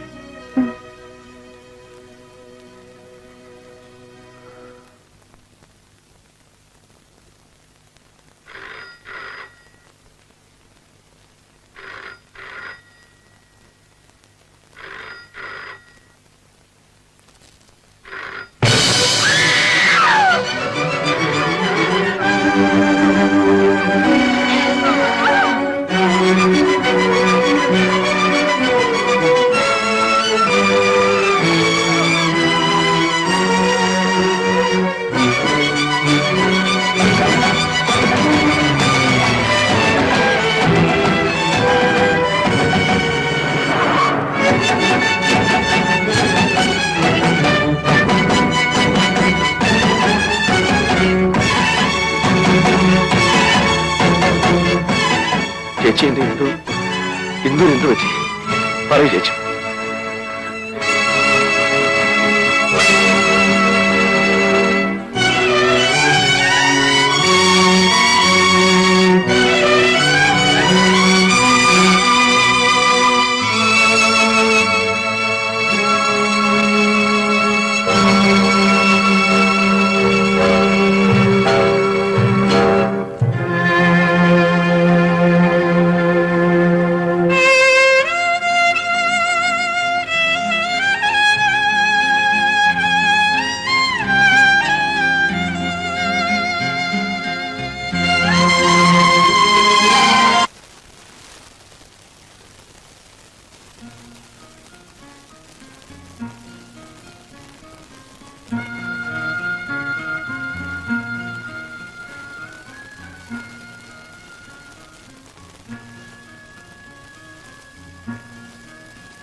ഇന്ന് രവിയേട്ട എല്ലാം മറന്നു. ഗുരുവായൂരപ്പനെ തൊഴുന്ന കാര്യം മറന്നില്ലേ? കോടതിയിൽ പോകാനുള്ള തിരക്കുകൊണ്ടാണ് ഗുരുവായൂരപ്പനെ മറന്നതെന്ന് മൂപ്പർക്ക് മനസ്സിലാവും. പക്ഷെ എന്റെ എന്തുകുട്ടിക്ക് മാത്രം മനസ്സിലാവില്ല. ആ, മനസ്സിലാവില്ല. ഇതൊക്കെ പറഞ്ഞു ജയിക്കേണ്ട കാര്യങ്ങളല്ല.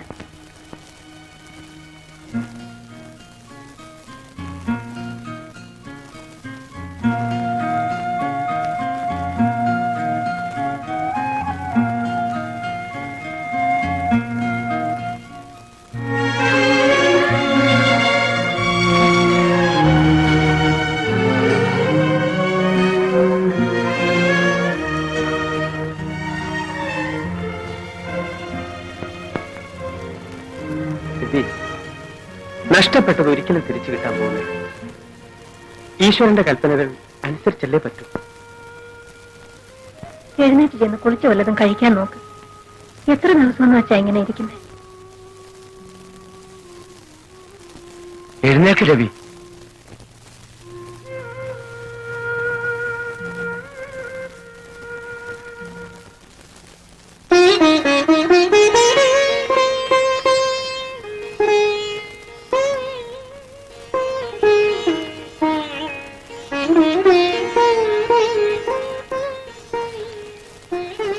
എനിക്കൊന്ന് പോവാന്ന് ഡോക്ടർ പറഞ്ഞു. വേഗം റെഡിയാണ്.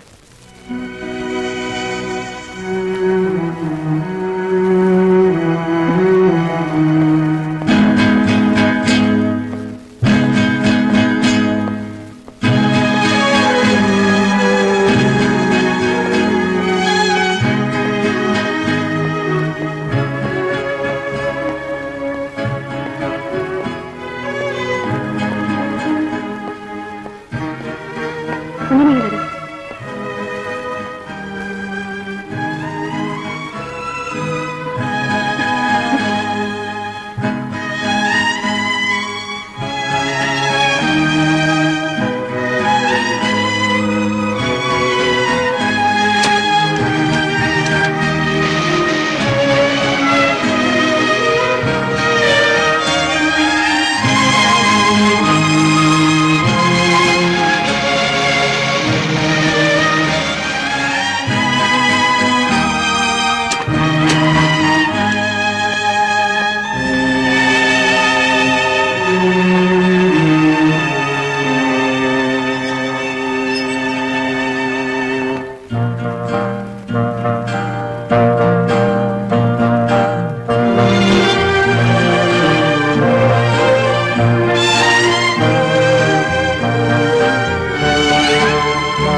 ശ്രീദേവി മടങ്ങി വരുമ്പോ ചിലപ്പോ ഞാൻ ഉണ്ടാവില്ല.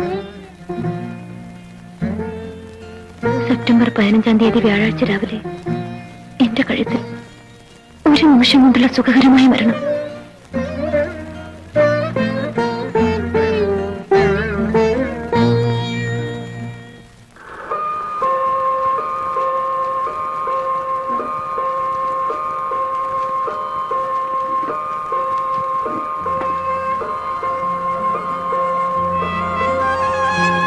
രവി, രവി വരുന്നില്ലേ? കോടതി വിടാൻ സമയമായി. ഞാനിന്ന് ലീവാണ്. എന്താ രവി ഇത്? ഇങ്ങനെ അപ്സെറ്റ് ആയാലോ? എല്ലാം ഫേറ്റാണ്. നമ്മൾ അഡ്വക്കേറ്റുമാർ സെന്റിമെന്റ്സ് ഒന്നും ഇല്ലാത്തവരാണെന്ന് പലരും പറയുന്നത് കേൾക്കാം. എല്ലാം ഇനി ഓർമ്മകളിലേ സൂക്ഷിക്കാനാവും.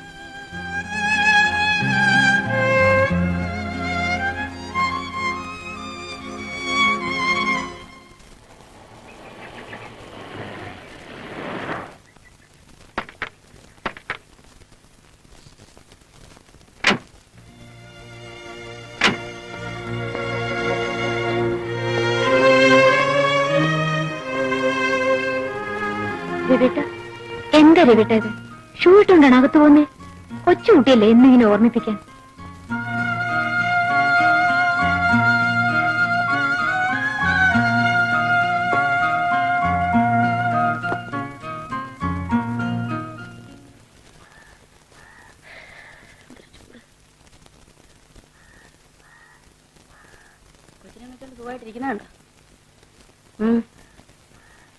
എടി പണി, നീ കൊച്ചിനെ വെച്ചിട്ടുള്ള പണിയൊന്നും എടുക്കണ്ടേ?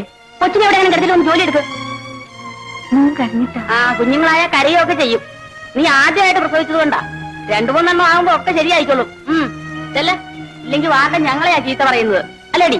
ആ ചെല്ലുവേണ്ടേ? നീ വാങ്ങിച്ചിരിക്കുന്നു.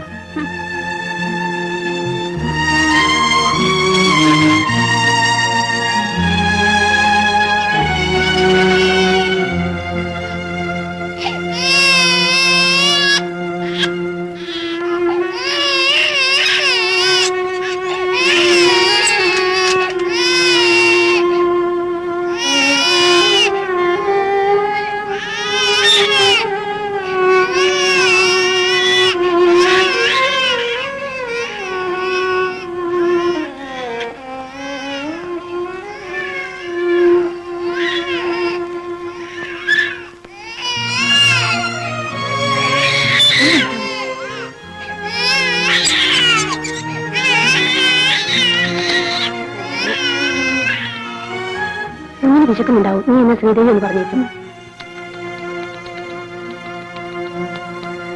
ഇങ്ങോട്ട് കൂട്ടിക്കൊണ്ടുവന്നത് ഒരു പ്രത്യേക കാര്യം പറയാൻ വേണ്ടിയാണ്. എന്തു മരിച്ച ദുഃഖം ഇന്നും തന്നെ വിട്ടുമാറിയിട്ടില്ലെന്നറിയാം. ഒരിക്കലും അത് മാറുകയുമില്ല. എന്നാലും താൻ ചെറുപ്പമാണ്. ഈ ഏകാന്തതയിൽ നിന്നും കുറച്ചെങ്കിലും മോചനം കിട്ടണമെങ്കിൽ താൻ മറ്റൊരു വിവാഹം കഴിക്കണം. ശരിയാ രവി, നീ ഒരു വിവാഹം കഴിച്ചാലേ. ഇല്ല ശാന്തൻ, ഇനിയൊരു വിവാഹത്തെ കുറിച്ച് എനിക്ക് ചിന്തിക്കാനാവില്ല. തന്നെ ഞങ്ങൾ ഉപദേശിക്കുകയാണെന്ന് കരുതരുത്. വിവാഹം കഴിഞ്ഞ ഉടനെ എത്രയോ പേരുടെ ഭാര്യമാർ മരിച്ചിരിക്കുന്നു. അവരൊക്കെ ജീവിക്കുന്നില്ലേ? എല്ലാം ഓരോരുത്തരുടെ ഫേറ്റാണ്. മേനോൻ ചേട്ടനും ശാന്തയെടുത്തും എന്നെ നിർബന്ധിക്കരുത്. എന്റെ ഇന്ദുവിന്റെ സ്ഥാനത്ത് വേറൊരു പെൺകുട്ടിയെ ഇല്ല, എനിക്കതിന് കഴിയില്ല.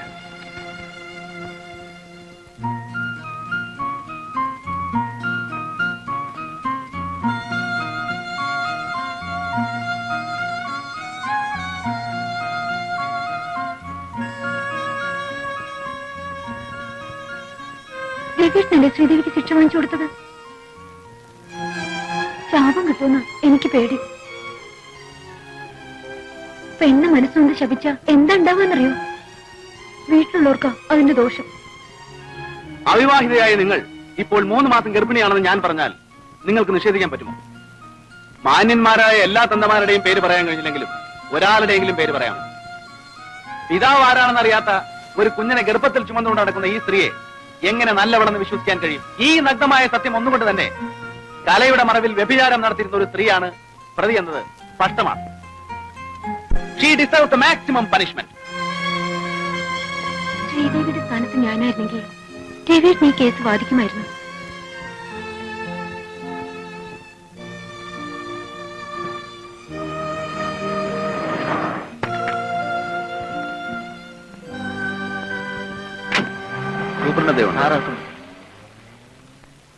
ഹലോ, താനെന്താടോ പതിവില്ലാതെ ഇങ്ങോട്ടൊക്കെ? പിന്നെ എന്തൊക്കെയുണ്ട്? തന്റെ തീരുമാനത്തിന് വല്ല മാറ്റവും ഉണ്ടായോ? ആദ്യമൊക്കെ നമുക്ക് മറക്കാൻ കഴിയില്ലെന്നും മറ്റൊരു വിവാഹം വേണ്ടെന്നുമൊക്കെ തോന്നും. പിന്നെ കാലമല്ലേടോ, അവൻ ചില പൊടിക്കൈകളൊക്കെ ഉപയോഗിച്ച് നമ്മുടെ തീരുമാനത്തെ തന്നെ ചിലപ്പോൾ മാറ്റിയെന്ന് വരും. ആ തീരുമാനത്തിന് മാറ്റമൊന്നും വന്നിട്ടില്ല. പിന്നെ ഞാൻ ഇപ്പൊ വന്നത് വേറൊരു കാര്യത്തിനാണ്. എന്താ കാര്യം? ഒരു കൊലക്കേസിൽ 7 കൊല്ലം ശിക്ഷിച്ച് ഇവിടെ ജയിലിൽ കഴിയുന്ന ഒരു പെൺകുട്ടിയുണ്ട്, ശ്രീദേവി. ശ്രീദേവി? ഓ മനസ്സിലായി.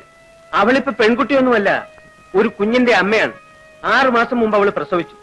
ഞങ്ങൾക്ക് കുറ്റവാളികളെ മാത്രം നോക്കിയാ പോരല്ലോ, അവർക്ക് ജനിക്കുന്ന കുഞ്ഞുങ്ങളെയും കൂടി നോക്കണം.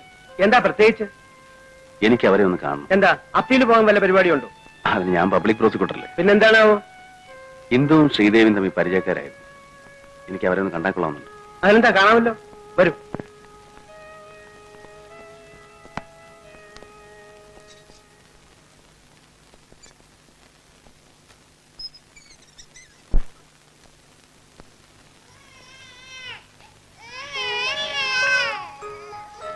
ഇതാണ് അവരുടെ കുട്ടി.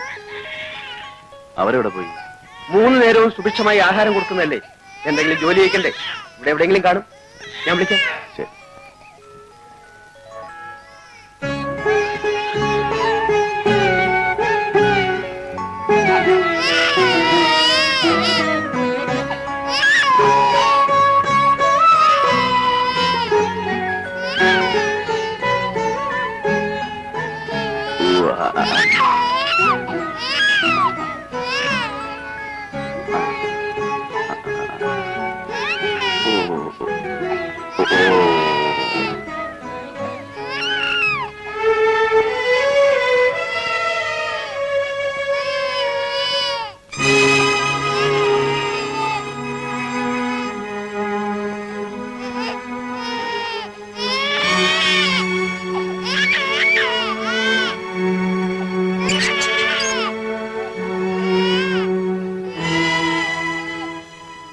സാറെന്തിനാണ് വിളിപ്പിച്ചത്?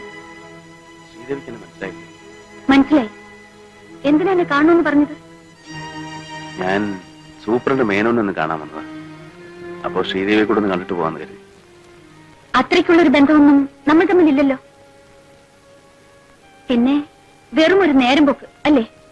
അല്ല, എന്റെ ഭാര്യ ഇന്ദുവിന് ശ്രീദേവി വലിയ ഇഷ്ടമായിരുന്നു. ശ്രീദേവി ഹോസ്പിറ്റലിൽ കിടക്കുമ്പോൾ കാണാൻ വരാറുള്ള ഒരു ഇന്ദുവിന് ഓർമ്മയില്ലേ?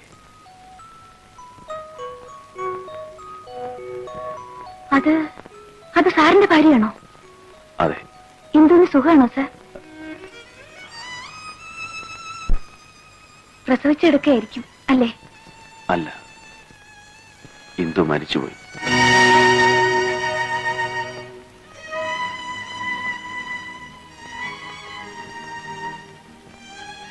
എന്താണോ സംസാരിച്ചു കഴിഞ്ഞോ? പോകാം. ആ കുട്ടിയെ അവിടെ കെട്ടിട്ട് പോയി ജോലി ചെയ്തു.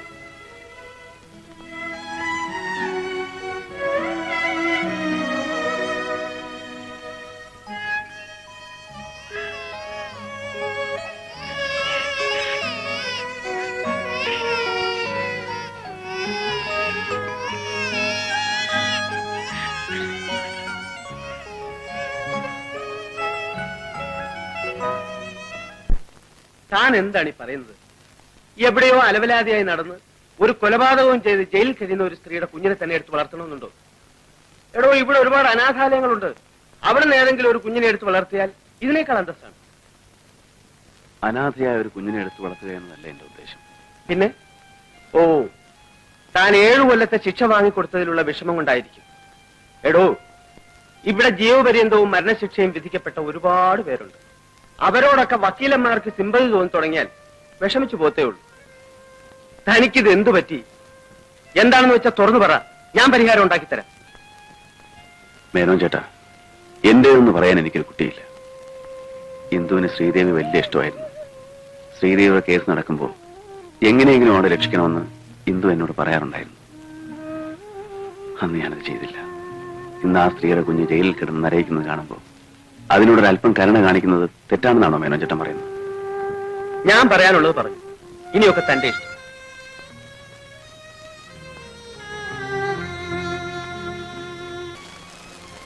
വേണ്ട സാർ, എനിക്ക് ശിക്ഷ വാങ്ങി തന്നതിലുള്ള സഹതാപം കൊണ്ടായിരിക്കും ഇങ്ങനെ ഒരു തീരുമാനവുമായി സാറിപ്പോൾ വന്നത്. അല്ല, ഒരു തെറ്റും ചെയ്യാത്ത ഈ കുഞ്ഞെങ്കിലും നല്ല നിലയിൽ വളരട്ടെ എന്ന് കരുതിയാണ്. സാർ, ഇപ്പോൾ കാട്ടുന്ന ഈ സഹതാപത്തേക്കാൾ എത്രയോ നന്നായിരുന്നു അന്ന് എനിക്കൊരു വധശിക്ഷ വാങ്ങി തന്നിരുന്നെങ്കിൽ ഞാനും എന്റെ മോനും ഒരുമിച്ച് ഒരു നിമിഷം കൊണ്ട്.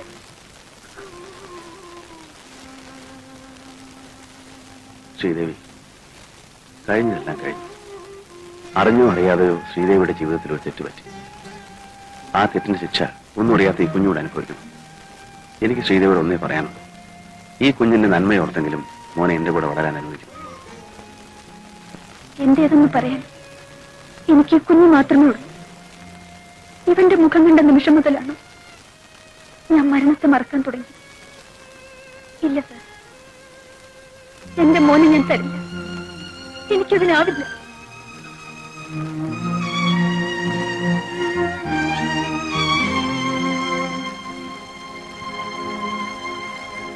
രവി, എന്താണ് ഈ പറയുന്നത്? ഒരു കുഞ്ഞിനെ എടുത്ത് വളർത്തുക എന്നത് അത്ര വലിയ തെറ്റാണ്. എനിക്ക് അതാണ് മനസ്സിലാകുന്നത്.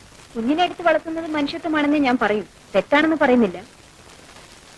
എന്നാൽ കൊലക്കുറ്റത്തിന് ശിക്ഷിക്കപ്പെട്ട് ജയിലിൽ കഴിയുന്ന ഒരു സ്ത്രീയുടെ കുഞ്ഞിനെ എടുത്ത് വളർത്താൻ മാത്രം രവിയും ആ സ്ത്രീയും തമ്മിലുള്ള ബന്ധം എന്താണ്? ഒരു ബന്ധവുമില്ല.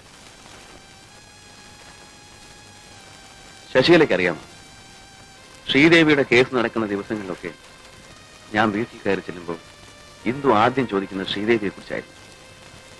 ശ്രീദേവിയെ ശിക്ഷിച്ചു എന്നറിഞ്ഞപ്പോൾ നമ്മുടെ പ്രൊഫഷനെ കുറിച്ച് അറിയാനിട്ടാണെങ്കിൽ കൂടി അന്ന് അവളെന്നെ ഒരുപാട് കുറ്റപ്പെടുത്തി. എന്റെ ഇന്ദു ജീവിച്ചിരുന്നപ്പോൾ ആ കുറ്റപ്പെടുത്തലിലൊന്നും ഞാൻ കാര്യമായിട്ടെടുത്തില്ല. പക്ഷേ ഇന്ന് അതേക്കുറിച്ച് ഓർക്കുമ്പോൾ കൂടുതലൊന്നും എന്നോട് ചോദിക്കരുത്. ശ്രീദേവിയുടെ അഡ്വക്കേറ്റ് എന്ന നിലയിൽ ശശികല പറഞ്ഞാൽ ശ്രീദേവി സമ്മതിച്ചിട്ടുണ്ട്. അത് ചെയ്യാൻ കഴിയുമെന്ന് മാത്രമാണ് എനിക്കറിയേണ്ടത്. ഞാൻ പറഞ്ഞു നോക്കാം. ഇല്ല, എന്റെ കുഞ്ഞിനെ ഞാൻ ആർക്കും കൊടുക്കില്ല. എനിക്ക് എന്റെ കുഞ്ഞിനെ കാണാതെ കഴിയാൻ പറ്റില്ല. കുഞ്ഞുമായി ഇവിടെ എത്ര നാൾ കഴിയാമെന്നാണ് ശ്രീദേവിയുടെ വിചാരം? കുഞ്ഞിന് 1 വയസ്സ് തികയുന്നത് വരെ മാത്രമേ ഇവിടെ താമസിക്കാൻ പാടുള്ളൂ എന്നാണ് നിയമം. 1 വർഷം തികഞ്ഞാൽ കുഞ്ഞിനെ നിയമപ്രകാരം ഏതെങ്കിലും ഒരു അനാഥാലയത്തിലേക്ക് മാറ്റും. 1 വയസ്സാകുമ്പോൾ ശ്രീദേവി തന്റെ അമ്മയാണെന്ന് കുഞ്ഞിന് മനസ്സിലാകാനും തുടങ്ങും. അപ്പോഴുള്ള അകൽച്ചയേക്കാൾ നല്ലത് ഇപ്പോഴേ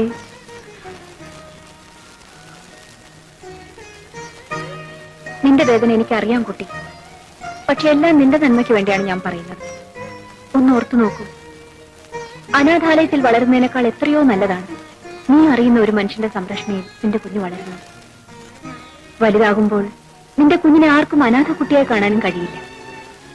അഡ്വക്കേറ്റ് രവി ഇങ്ങനൊരു തീരുമാനം എടുത്തത് നിന്റെ ഭാഗ്യത്തിനാണ്. ഭാര്യയും കുഞ്ഞും മരിച്ച ദുഃഖത്തിലാണ് ആ മനുഷ്യനെ. നീ കുഞ്ഞിനെ അദ്ദേഹത്തെ ഏൽപ്പിച്ചാൽ ഇന്ന് രവി അനുഭവിക്കുന്ന ദുഃഖത്തിന് അല്പമെങ്കിലും ആശ്വാസം കിട്ടും. ശ്രീദേവി, നിന്റെ കുഞ്ഞിനെ രവി സ്വന്തം കുഞ്ഞായി വളർത്തുമെന്ന് എനിക്ക് ഉറപ്പുണ്ട്.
മോന് സുഖമാണോ സാർ? അവൻ എപ്പോഴും മമ്മിയെ കാണണമെന്ന് പറഞ്ഞ് ശാഠ്യം പിടിക്കാറുണ്ട്. ഞാൻ ജയിലിലാണെന്ന കാര്യം എന്റെ മോൻ ഒരിക്കലും അറിയരുത്. ശ്രീദേവിക്കുന്ന തീയതി എത്രയാണെന്നറിയാം. ഓർമ്മയുണ്ടാവില്ലല്ലേ? പുറത്തുള്ളവരെക്കാൾ തീയതിയും ദിവസവും കൃത്യമായി ഓർക്കുന്നത് അകത്ത് കഴിയുന്ന ഞങ്ങളായിരിക്കും. ഇന്ന് 7-ാം തീയതിയല്ലേ? അടുത്ത മാസം 7-ാം തീയതി ശ്രീദേവിയുടെ ശിക്ഷയുടെ കാലാവധി തീരുക. ശ്രീദേവിയിൽ നിന്ന് ചില കാര്യങ്ങൾ അറിയാൻ ഞാൻ ആഗ്രഹിക്കുന്നു. അനിക്കുട്ടന്റെ അച്ഛനാരാണ്?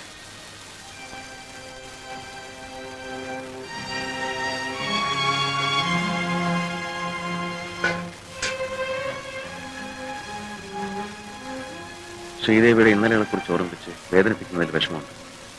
എന്നാൽ കൂടി അനിക്കുട്ടന്റെ അച്ഛനാരാണെന്ന് അറിഞ്ഞാൽ അയാളെ തേടിപ്പിടിച്ച് നിങ്ങളെ യോജിപ്പിക്കാൻ കഴിയുമെന്നാണ് എന്റെ വിശ്വാസം. ഇനിയുള്ള കാലമെങ്കിലും ശ്രീദേവിക്ക് നല്ലൊരു ജീവിതം തരാൻ കഴിഞ്ഞാൽ. ജീവിതം? എന്റെ ജീവിതം എന്നെ അവസാനിച്ചു. ഇനി ഞാൻ ജീവിക്കുന്നത് എന്റെ മോന് വേണ്ടി മാത്രമാണ്. അതുകൊണ്ട് തന്നെയാണ് ഞാൻ ചോദിക്കുന്നത്. അവൻ വളർന്നു വലുതാകുമ്പോൾ ശ്രീദേവിയുടെ മുഖത്ത് നോക്കി അവൻ ചോദിക്കും, അവന്റെ അച്ഛനാരാണ്? അന്ന് ആരുടെയെങ്കിലും പേര് പറയാതിരിക്കാൻ ശ്രീദേവിക്ക് പറ്റില്ല. എന്നെ ഒരു അന്യനായി കാണാതിരിക്കാൻ ശ്രീദേവിക്ക് കഴിയുമെങ്കിൽ മാത്രം പറഞ്ഞാൽ മതി.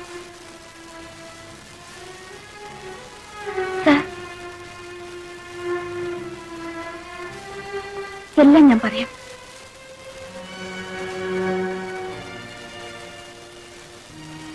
എന്റെ മോനെ ഒരു കൊലയാളിയുടെ മകനാണെന്ന് അറിയിക്കാതെ അവന് സ്നേഹവും വാത്സല്യവും കൊടുത്ത് വളർത്തിയത് സാറാണ്. അവൻ അച്ഛനില്ലെങ്കിലും അച്ഛാന്ന് വിളിക്കാനുള്ള അവകാശം കൊടുത്തതും സാറാണ്. സാറിനോട് ഞാൻ എല്ലാം പറയാം. ഞാനൊരു പാട്ടുകാരിയാണെന്ന് സാറിനറിയാമല്ലോ. അന്ന് എസ് എൻ ഹാളിൽ ഞങ്ങളുടെ ട്രൂപ്പിന്റെ ഗാനമേള നടക്കുമ്പോഴാണ് ഞാനൊരു ചെറുപ്പക്കാരനെ പരിചയപ്പെടുന്നത്, സതീഷ്. ആ പരിചയം പ്രേമമായി വളർന്നു.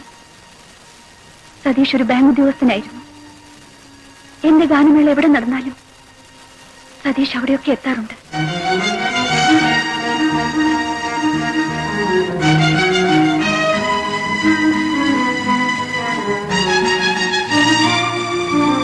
ഞാൻ എന്റെ മനസ്സ് മാത്രമല്ല സതീഷിന് കൊടുത്തത്, എന്നെ തന്നെ കൊടുത്തു. ഒരു സ്ത്രീക്ക് വിലപ്പെട്ടതല്ല. ഒരു ദിവസം ഞാൻ ഒരു സത്യം മനസ്സിലാക്കി. ഞാനൊരു അമ്മയാകാൻ പോകുന്നെന്ന സത്യം. ഞാൻ അന്ന് തന്നെ സതീഷിനെ കാണാൻ ബാങ്കിൽ ചെന്നു. സതീഷ് ഓഫീസ് സംബന്ധമായി എവിടെ പോയിരിക്കുകയാണെന്ന് അറിഞ്ഞു. പിറ്റേ ദിവസം ഞങ്ങൾക്ക് എറണാകുളത്തൊരു ഗാനമേള ഉണ്ടായിരുന്നു. ഞങ്ങൾ അന്ന് അവിടെ ഒരു ഹോട്ടൽ മുറിയിൽ പ്രാക്ടീസ് നടത്തിക്കൊണ്ടിരിക്കുമ്പോൾ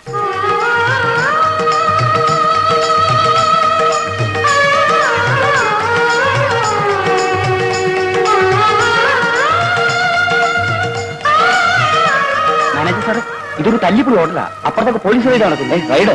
ആ.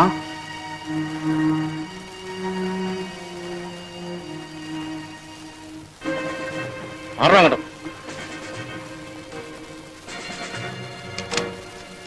നീ കേൾക്കണം നടക്കണം അങ്ങോട്ട്. നിങ്ങളൊക്കെ? ഞങ്ങൾ CAC ഗാനമേള ട്രൂപ്പുകാരാ. ഇന്ന് പ്രോഗ്രാം ഉണ്ട്. ഉണ്ട്.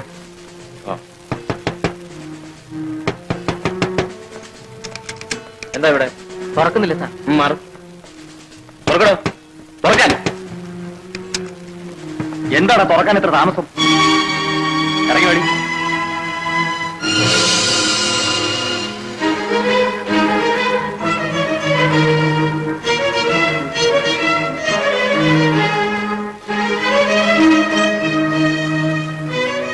എന്താ നിങ്ങളുടെ പേര്? രാജീവ്. എവിടെയാ സ്വദേശം? കാലിക്കറ്റ്. ഈ സ്ത്രീ നിങ്ങളുടെ ആരാ? എന്റെ ഭാര്യയാണ് സാർ. ഭാര്യ? ഇങ്ങനെ ഒരുപാട് ഭാര്യ ഭർത്താക്കന്മാരെ ഞങ്ങൾ കണ്ടിട്ടുണ്ട്. കൂടുതൽ വല്ലതും പറയാനുണ്ടെങ്കിൽ സ്റ്റേഷൻ ചെന്നിട്ട് പറയാം. നടക്ക് സാർ. നിങ്ങൾ മാന്യന്മാരെ അവമാനിക്കരുത്. ഞങ്ങൾ വിവാഹിതരായിട്ട് 2 ആഴ്ച ആയിട്ടുള്ളൂ. ഇപ്പൊ ഹണിമൂണിന് വേണ്ടി വന്നതാണ്. അത് നിങ്ങളുടെ മുഖം കണ്ടാൽ അറിയാമല്ലോ. വ്യഭിചരിക്കാൻ വേണ്ടി മുറിയെടുക്കുന്നവരെല്ലാം ഹസ്ബൻഡും വൈഫാണെന്ന് പറയാറ്. നടക്ക്.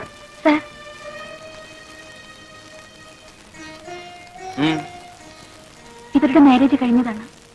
ഇവരെ നിങ്ങൾ അറിയോ? അറിയും. മിസ്റ്റർ രാജീവിന്റെ വിവാഹത്തിന് ഞാൻ പോയിരുന്നു. He got married only 2 weeks back. ഓഹോ. നിങ്ങൾ CAC ട്രൂപ്പിലെ സിംഗർ അല്ലേ? ആ mister Rajeev, sorry for the trouble. That's all right. ആ നിങ്ങൾ അവരെല്ലാം പിടിച്ച് വാനിൽ കയറ്റ് സാർ.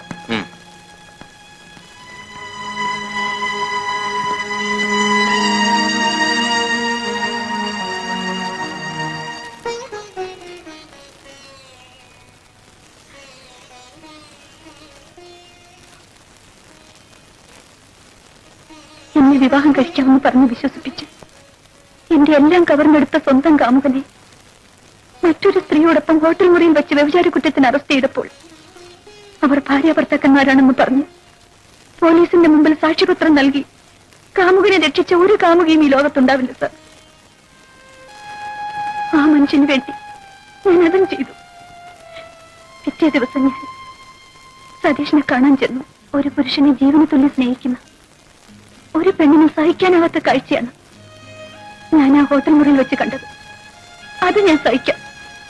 സതീഷ് എന്നെ ഉപേക്ഷിക്കരുത്. ഉപേക്ഷിക്കുമെന്ന് ആര് പറഞ്ഞു? ഈ പെണ്ണുങ്ങൾക്ക് ഒരു കുഴപ്പമുണ്ട്. പ്രേമിച്ചു കഴിഞ്ഞാൽ അടുത്ത സ്റ്റേജ് ഉടനെ വിവാഹം കഴിയും.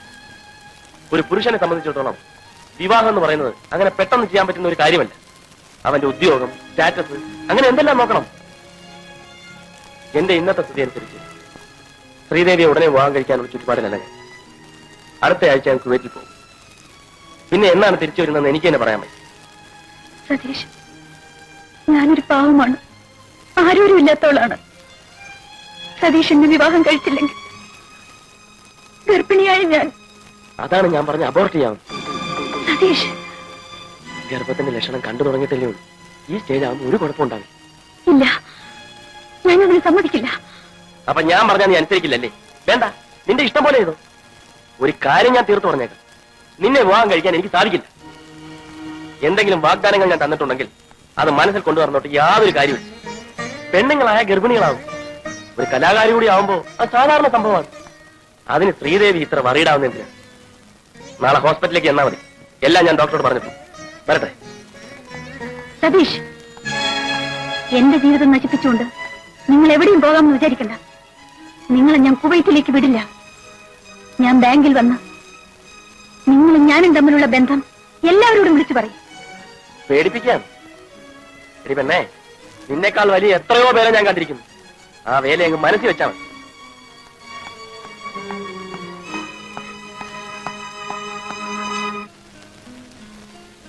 അറിയാ, ആകെ കുഴയുന്ന ലക്ഷണമാണ്. അബോർട്ട് ചെയ്യാൻ ശ്രീദേവി സമ്മതിക്കുന്നില്ല. ഞാൻ അവളെ കെട്ടണമെന്നാ പറയുന്നു. അവൾ ബാങ്കിൽ കയറി വന്ന് എന്നെ നാറ്റിക്കുമെന്നാ തോന്നുന്നു. നീ എന്നെ ഒന്ന് രക്ഷിക്കണം. നീ പേടിക്കണ്ടളിയാ. ഗർഭം ഉണ്ടെന്ന് വെച്ച് എല്ലാരെയും കെട്ടാൻ പറ്റുമോ?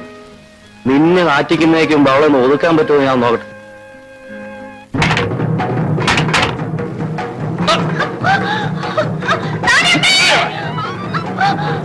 നിനക്ക് സതീഷിനെ തന്നെ വിവാഹം കഴിക്കില്ല ലേഡി.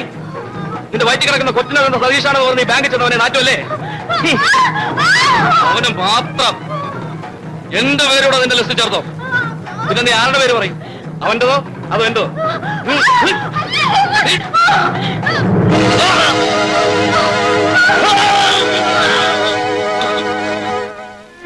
ഇത്രയും വലിയ ക്രൂരത ശ്രീദേവിയോട് കാട്ടിയിട്ടും ആ മനുഷ്യനാണ് ശ്രീദേവിയുടെ കുഞ്ഞിന്റെ അച്ഛനെന്ന് എന്തുകൊണ്ട് കോടതിയിൽ പറഞ്ഞില്ല? കോടതിയിലല്ല, സാക്ഷാൽ ഈശ്വരനോട് പറഞ്ഞാൽ പോലും ഒരിക്കലും ഒരു പരിഹാരം ഉണ്ടാവാൻ പോകുന്നില്ലെന്ന് എനിക്കറിയാമായിരുന്നു. എനിക്ക് വേണമെങ്കിൽ ആ മനുഷ്യനോട് പക വീട്ടാമായിരുന്നു. പക്ഷെ ഞാനത് ചെയ്തില്ല. എനിക്കതറിയില്ല. സ്നേഹിക്കാനേ എനിക്കറിയും. എല്ലാം എന്റെ തെറ്റാണ്. ഞാൻ ആ മനുഷ്യനെ സ്നേഹിച്ചതും വിശ്വസിച്ചതുമല്ല.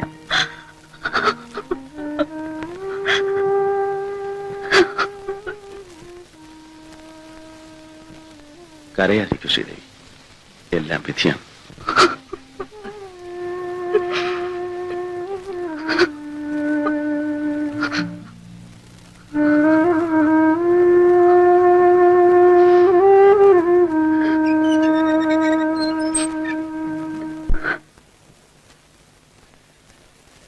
മോനെ, ഡാഡി വരട്ടെ? ഡാഡി രാവിലെ എവിടെ പോവാ? ഇന്ന് മോന്റെ മമ്മി വരുന്ന ദിവസമാണ്. ഡാഡി മമ്മിയെ കൊണ്ടുവരാൻ പോവാ. ഞാനും വരുന്നു ഡാഡി, എനിക്കും മമ്മിയെ കാണണോ? അയ്യോ വേണ്ട, മമ്മി ജോലി ചെയ്യുന്ന ഓഫീസില് കുട്ടികളെ കൊണ്ടുപോകാൻ പാടില്ല. മോനോട് വന്നോ, ഡാഡി പോയി വിളിച്ചോണ്ടിരാം. കല്യാണമേ, മോനെ കുളിപ്പിച്ച് കുട്ടപ്പനാക്കി നിർത്തിയേക്കണം. ഡാഡി പോയി മമ്മി വിളിച്ചോണ്ടിരാം കേട്ടോ. ടാറ്റാ.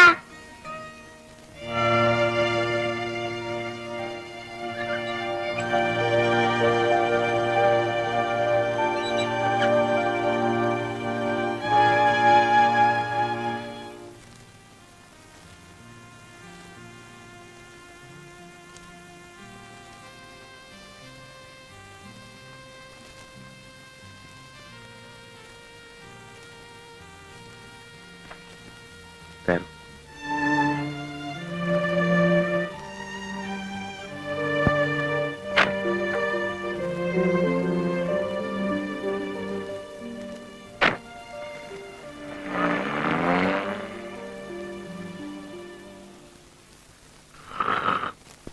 പണിക്കരമ്മാവ, എന്താ പൂപ്പ? മമ്മിയെ കൊണ്ടുവരാൻ പോയിട്ട് ഡാഡി കാണുന്നില്ലല്ലോ. ആ, ഇപ്പൊ വരും മോനെ. മമ്മി ജോലി ചെയ്യുന്ന ഓഫീസ് വലിയ ഓഫീസാണോ? പിന്നെ നമ്മുടെ ഹെഡ് ക്വാർട്ടേഴ്സ് അല്ലേ. 10,500 പേര് ജോലി ചെയ്യുന്ന മഹാസ്ഥാപനമാ സെൻട്രൽ ജെ ഇൻസ്റ്റിറ്റ്യൂഷൻ. മമ്മി എന്താ ഇതുവരെ മോനെ കാണാൻ വരാഞ്ഞ്? എന്താ അമ്മാവ ഒന്നും മിണ്ടാത്തത്? ഓ, ഇത് വലിയ ഇടാ കൂടെ ആയല്ലോ. സത്യം പറയാഞ്ഞിട്ട് എന്റെ തല കിടന്ന് പുകയുന്നു ഈശ്വര. എന്താ? അതേ, അനിക്കുട്ടന്റെ ഡാഡി അറിഞ്ഞാലേ അമ്മാവന്റെ പണി പോകും. ആ, അതേ അവര് വന്നല്ലോ.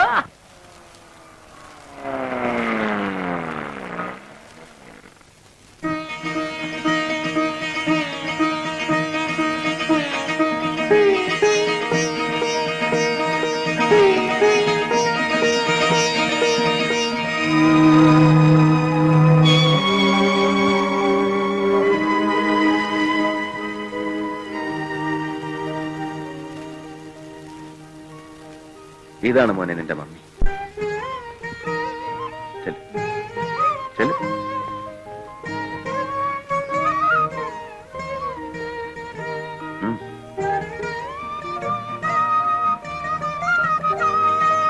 മമ്മി,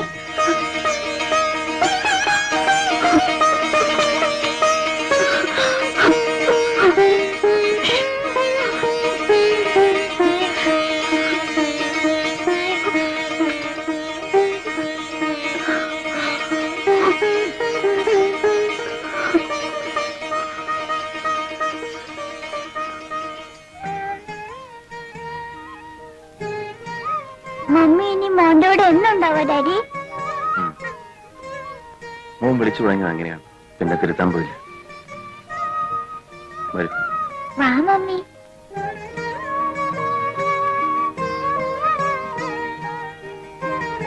ആ, കല്യാണമേ, ശ്രീദേവിക്ക് ആ മുറി ഒന്ന് കാണിച്ചു. മമ്മിയുടെ മുറി ഞാൻ കാണിച്ചു തരാം. വാ.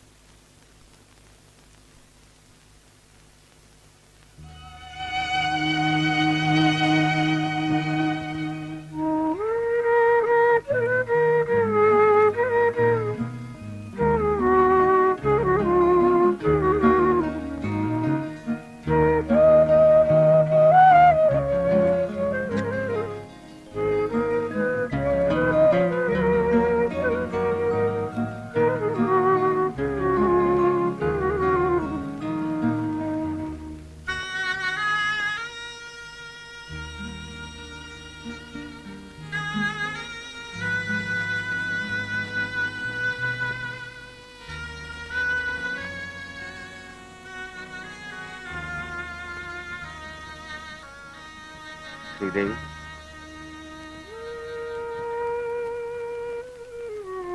ശ്രീദേവി ഉറങ്ങിയില്ലേ? മോന് ഉറങ്ങാൻ വേണ്ടി കാത്തിരുന്നത്. എന്നും അനിക്കുട്ടൻ എന്റെ കൂടെയാ ഉറങ്ങാറ്. ഇന്ന് മോനില്ലാത്തോണ്ട് അമ്മയെ കണ്ടപ്പോ ഡാഡിയെ എന്നെ മറന്നു. ശ്രീദേവി കിടന്നോളൂ.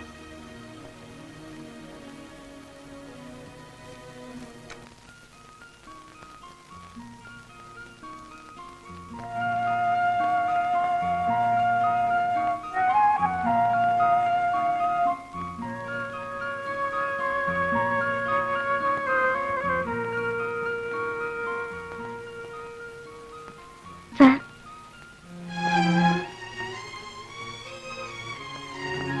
എന്താ ശ്രീദേവി?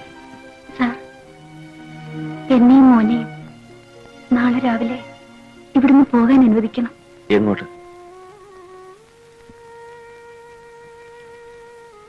ഇത് അനിക്കുട്ടന്റെ വീടാണ്. അവനോടൊപ്പം അവന്റെ അമ്മയ്ക്ക് ഇവിടെ താമസിക്കാം. വേണ്ട സാർ, ഞാനും എന്റെ മോനും സാറിനൊരു ഭാരമാകരുത്. എന്റെ മോനുമായി ഞാൻ എവിടെയെങ്കിലും പറ്റില്ല. 6 വർഷം എന്റെ സ്വന്തം മോനെ പോലെയാണ് അനിക്കുട്ടനെ ഞാൻ വളർത്തിയത്. ആ എന്നെ ഒരു നിമിഷം കൊണ്ട് അന്യനാക്കി മാറ്റരുത്. സാറിനോട് ഞാനും എന്റെ മോനും എന്നും കടപ്പെട്ടവരാണ്. എന്റെ മോനെ ഇരുട്ടറയിൽ നിന്ന് കൂട്ടിക്കൊണ്ടുവന്ന് ഒരു കൊലയാളിയുടെ മകനാണെന്ന് അറിയിക്കാതെ വളർത്തിയത് സാറാണ്. ആ നന്ദിയും സ്നേഹവും എനിക്കെന്നും ഉണ്ടായിരിക്കും. ജയിൽ ശിക്ഷ അനുഭവിച്ച് പുറത്തു വന്ന എന്നെ ഈ വീട്ടിൽ താമസിപ്പിച്ചാൽ തകർന്നു വീഴുന്നത് സാറിന്റെ അഭിമാനമായിരിക്കും. നഷ്ടപ്പെടുന്ന എന്റെ അഭിമാനത്തെ ഓർത്ത് ശ്രീദേവി വിഷമിക്കണ്ട. ശ്രീദേവി അനിക്കുട്ടനെയും കൊണ്ട് തെരുവിലേക്ക് ഇറങ്ങി പോകാനാണോ തീരുമാനിച്ചിരിക്കുന്നത്?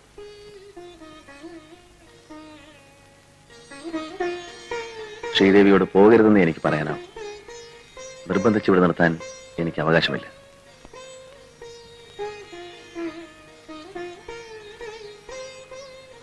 പോകരുത്, പ്ലീസ്.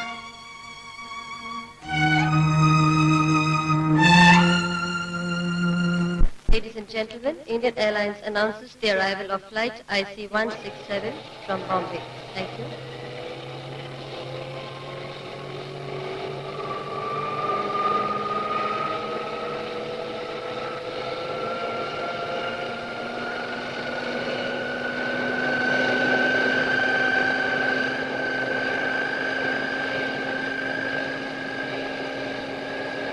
कृपया ध्यान दीजिए, इंडियन एयरलाइंस की उड़ान IC-167 अब बम्बई से आ पहुंची है.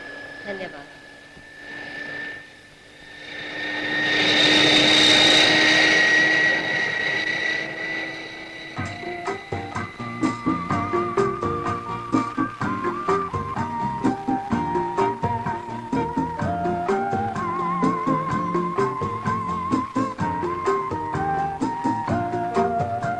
Your kind attention, please. Passengers proceeding to Bombay on Indian Airlines flight IC-168 who have checked in at the traffic counter ചേട്ടാ, are requested to check for security. ഇതെന്റെ ചേട്ടനാണ്. വാ, പരിചയപ്പെടുത്താം. Thank you. യാത്ര സുഖമായിരുന്നോ? ചേട്ടൻ വന്നിട്ട് അധികം നേരമായോ? ഫ്ലൈറ്റ് 1 hour ലേറ്റ് ആയി. ആ ചേട്ടാ, ഇത് മിനി കുവൈറ്റ് എയർവേസിൽ വർക്ക് ചെയ്യുന്നു. തൃശ്ശൂരാണ് വീട്. ഇതെന്റെ ചേട്ടൻ. അറിയൂ, സതീഷ് എപ്പോഴും പറയാറുണ്ട്. നമുക്ക് പോവാം. ആ, മിനിയുടെ വീട്ടിൽ നിന്ന് ആരെങ്കിലും വന്നിട്ടുണ്ട്? ഡാഡിക്ക് നല്ല സുഖമില്ല. ഡ്രൈവർ വന്നിട്ടുണ്ടോ? വരട്ടെ. See you. ഓക്കെ.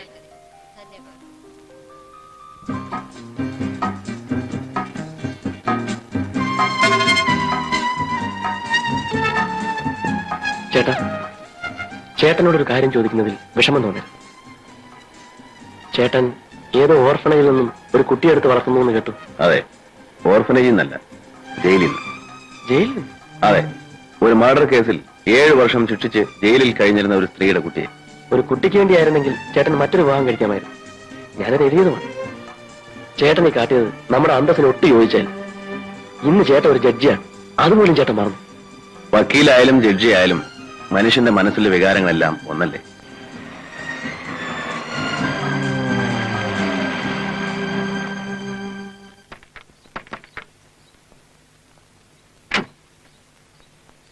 കുമാര പെട്ടിയൊക്കെ എടുത്തു. ശരി സാർ. വാടാ.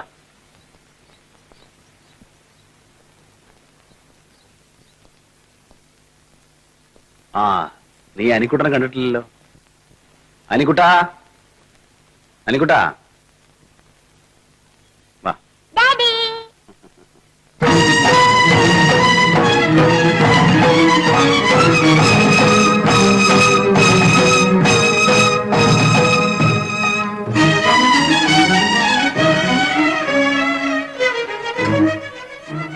ഇതാണ് അനിക്കുട്ടൻ. ഇത് അനിക്കുട്ടന്റെ അമ്മ ശ്രീദേവി. ശ്രീദേവി, ഇത് എന്റെ അനിയൻ സതീഷ്, കുവൈറ്റിലായിരുന്നു. ആ, നീ കുടിച്ച് ഫ്രഷ് വാ. ഡാഡി അങ്കിളിനെ കൊണ്ടുവരാൻ എയർപോർട്ടിൽ പോയിരുന്നു.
എന്താ നിന്റെ ഉദ്ദേശം? എന്നോട് പ്രതികാരം ചെയ്യാൻ വേണ്ടിയായിരിക്കും നീ ഈ വീട്ടിൽ തന്നെ കയറി വന്നു. വീണ്ടും എന്നെ കണ്ടുമുട്ടുമെന്ന് പ്രതീക്ഷിച്ചില്ല അല്ലേ? അതും ഈ വീട്ടിൽ വെച്ച്. നീ എത്രയും വേഗത്തിൽ ഇവിടെ നിന്ന് ഇറങ്ങിപ്പോ. കണ്ട അലവലാതികൾ കിടന്നുറങ്ങാനുള്ള വീടല്ലേ.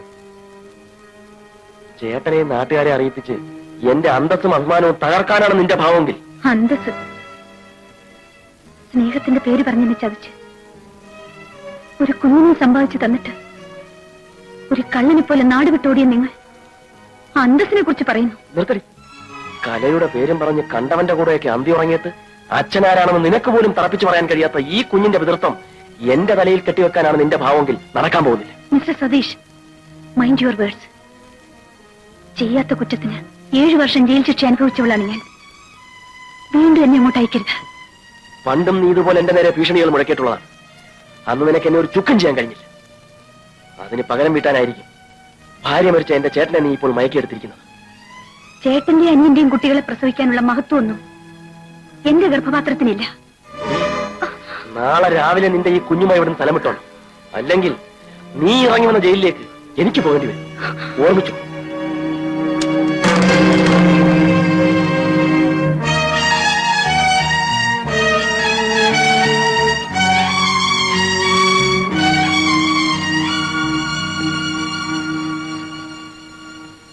സതീഷ്, എനിക്ക് നിന്നോട് ചില കാര്യങ്ങൾ ചോദിച്ചറിയാനുണ്ട്. ശ്രീദേവി, ശ്രീദേവി,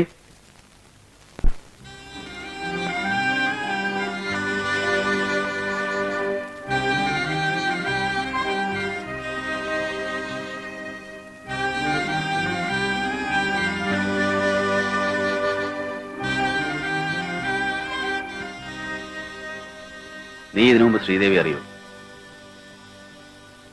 നിന്നോടാ ചോദിച്ചത്. ഇല്ല. നിനക്കിവിടെ അറിയില്ലല്ലേടാ?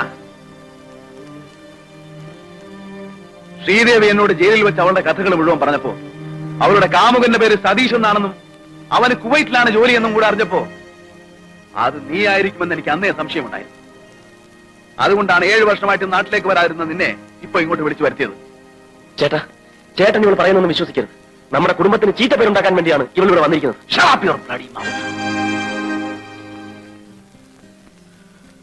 അവിവാഹിതയായ ഗർഭിണിയായി കൊലക്കുറ്റം ചുമത്തപ്പെട്ട് പ്രതിക്കൂട്ടിൽ നിന്നിരുന്ന ഇവളോട് ഗർഭത്തിൽ കിടക്കുന്ന കുഞ്ഞിന്റെ തന്ത ആരാണെന്ന് പബ്ലിക് പ്രോസിക്യൂട്ടറായി ഞാൻ പരിഹാസ സ്വരത്തിൽ ചോദിച്ചപ്പോൾ നിന്റെ പേര് അവൾ പറഞ്ഞിരുന്നെങ്കിൽ തകർന്നു പോകുന്നത് നിന്റെ അഭിമാനം മാത്രമായിരുന്നില്ല, എന്റെയും നമ്മുടെ കുടുംബത്തിന്റെ അഭിമാനമായിരുന്നു. പക്ഷേ അവളത് പറഞ്ഞില്ല. തന്റെ ജീവിതവും നശിച്ചു, നിന്റെ ജീവിതമെങ്കിലും നശിക്കരുതെന്ന് അവൾ ആഗ്രഹിച്ചു. അങ്ങനെയുള്ള ഇവളെയാണ് നീ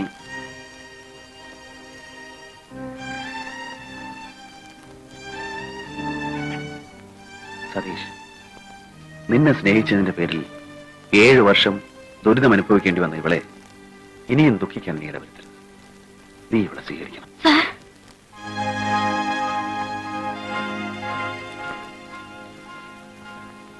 ശ്രീദേവി, കഴിഞ്ഞതെല്ലാം മറക്കണം.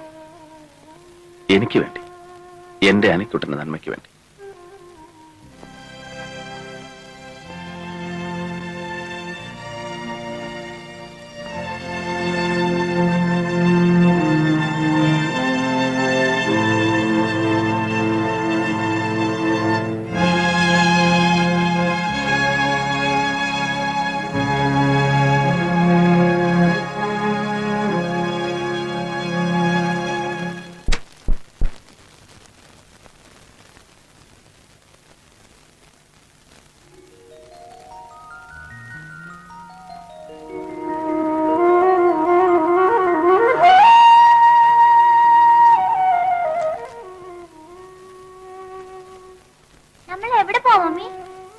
മമ്മിയുടെ വീട്ടിലേക്ക്.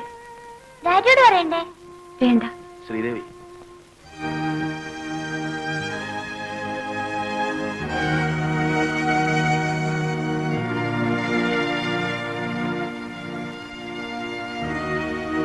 പോകാൻ തന്നെ തീരുമാനിച്ചു അല്ലേ? ഞാൻ ഇനി ഇവിടെ നിൽക്കാൻ പാടില്ല. പൊയ്ക്കോട്ടെ സാർ. ശ്രീദേവി, സതീഷ് ഒരു തെറ്റ് ചെയ്തു. ഒരു സ്ത്രീക്കും പൊറുക്കാനാവാത്ത തെറ്റാണ് അവൻ ചെയ്തിട്ടുള്ളതെന്ന് എനിക്കറിയാം. ഇന്നവൻ എന്നെ സ്വീകരിക്കാൻ തയ്യാറാണ്. എന്റെ നിർബന്ധം കൊണ്ടല്ല, അവന്റെ സ്വന്തം തീരുമാനമാണ്.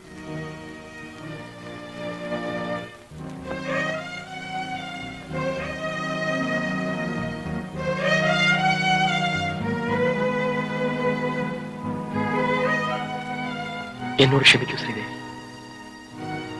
ശ്രീദേവിയോട് ഒരുപാട് തെറ്റുകൾ ഞാൻ ചെയ്തിട്ടുണ്ട്.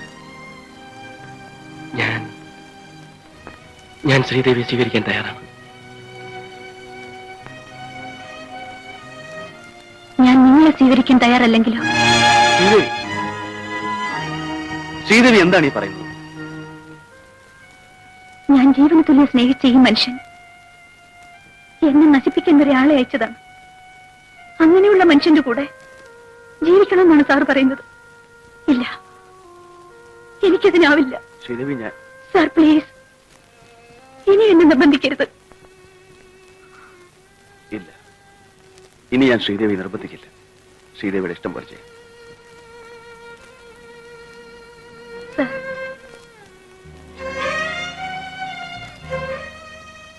അറിഞ്ഞോ അറിയാതെയോ ഞാൻ സാറിനെ വേദനിപ്പിച്ചിട്ടുണ്ടെങ്കിൽ എന്നോട് ക്ഷമിക്കും.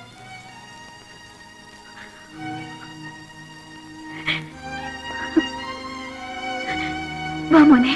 ഇല്ല, എന്റെ ഡാഡി വിട്ട് ഞാൻ വരില്ല. ഞാൻ മമ്മിയോട് പോവില്ല. ഡാഡി എന്നെ കൊണ്ടുവരുന്നത് മമ്മിയോട് പറയൂ. ഡാഡി, എന്റെ ഡാഡി വിട്ട് ഞാൻ പോവില്ല. നല്ല കുട്ടികളെ പറഞ്ഞനുസരിക്കണമെന്ന് ഡാഡി പറഞ്ഞിട്ടില്ലേ? മമ്മിയോട് പറഞ്ഞിട്ടില്ലേ? നല്ല കുട്ടിയായിട്ട് വളരണം.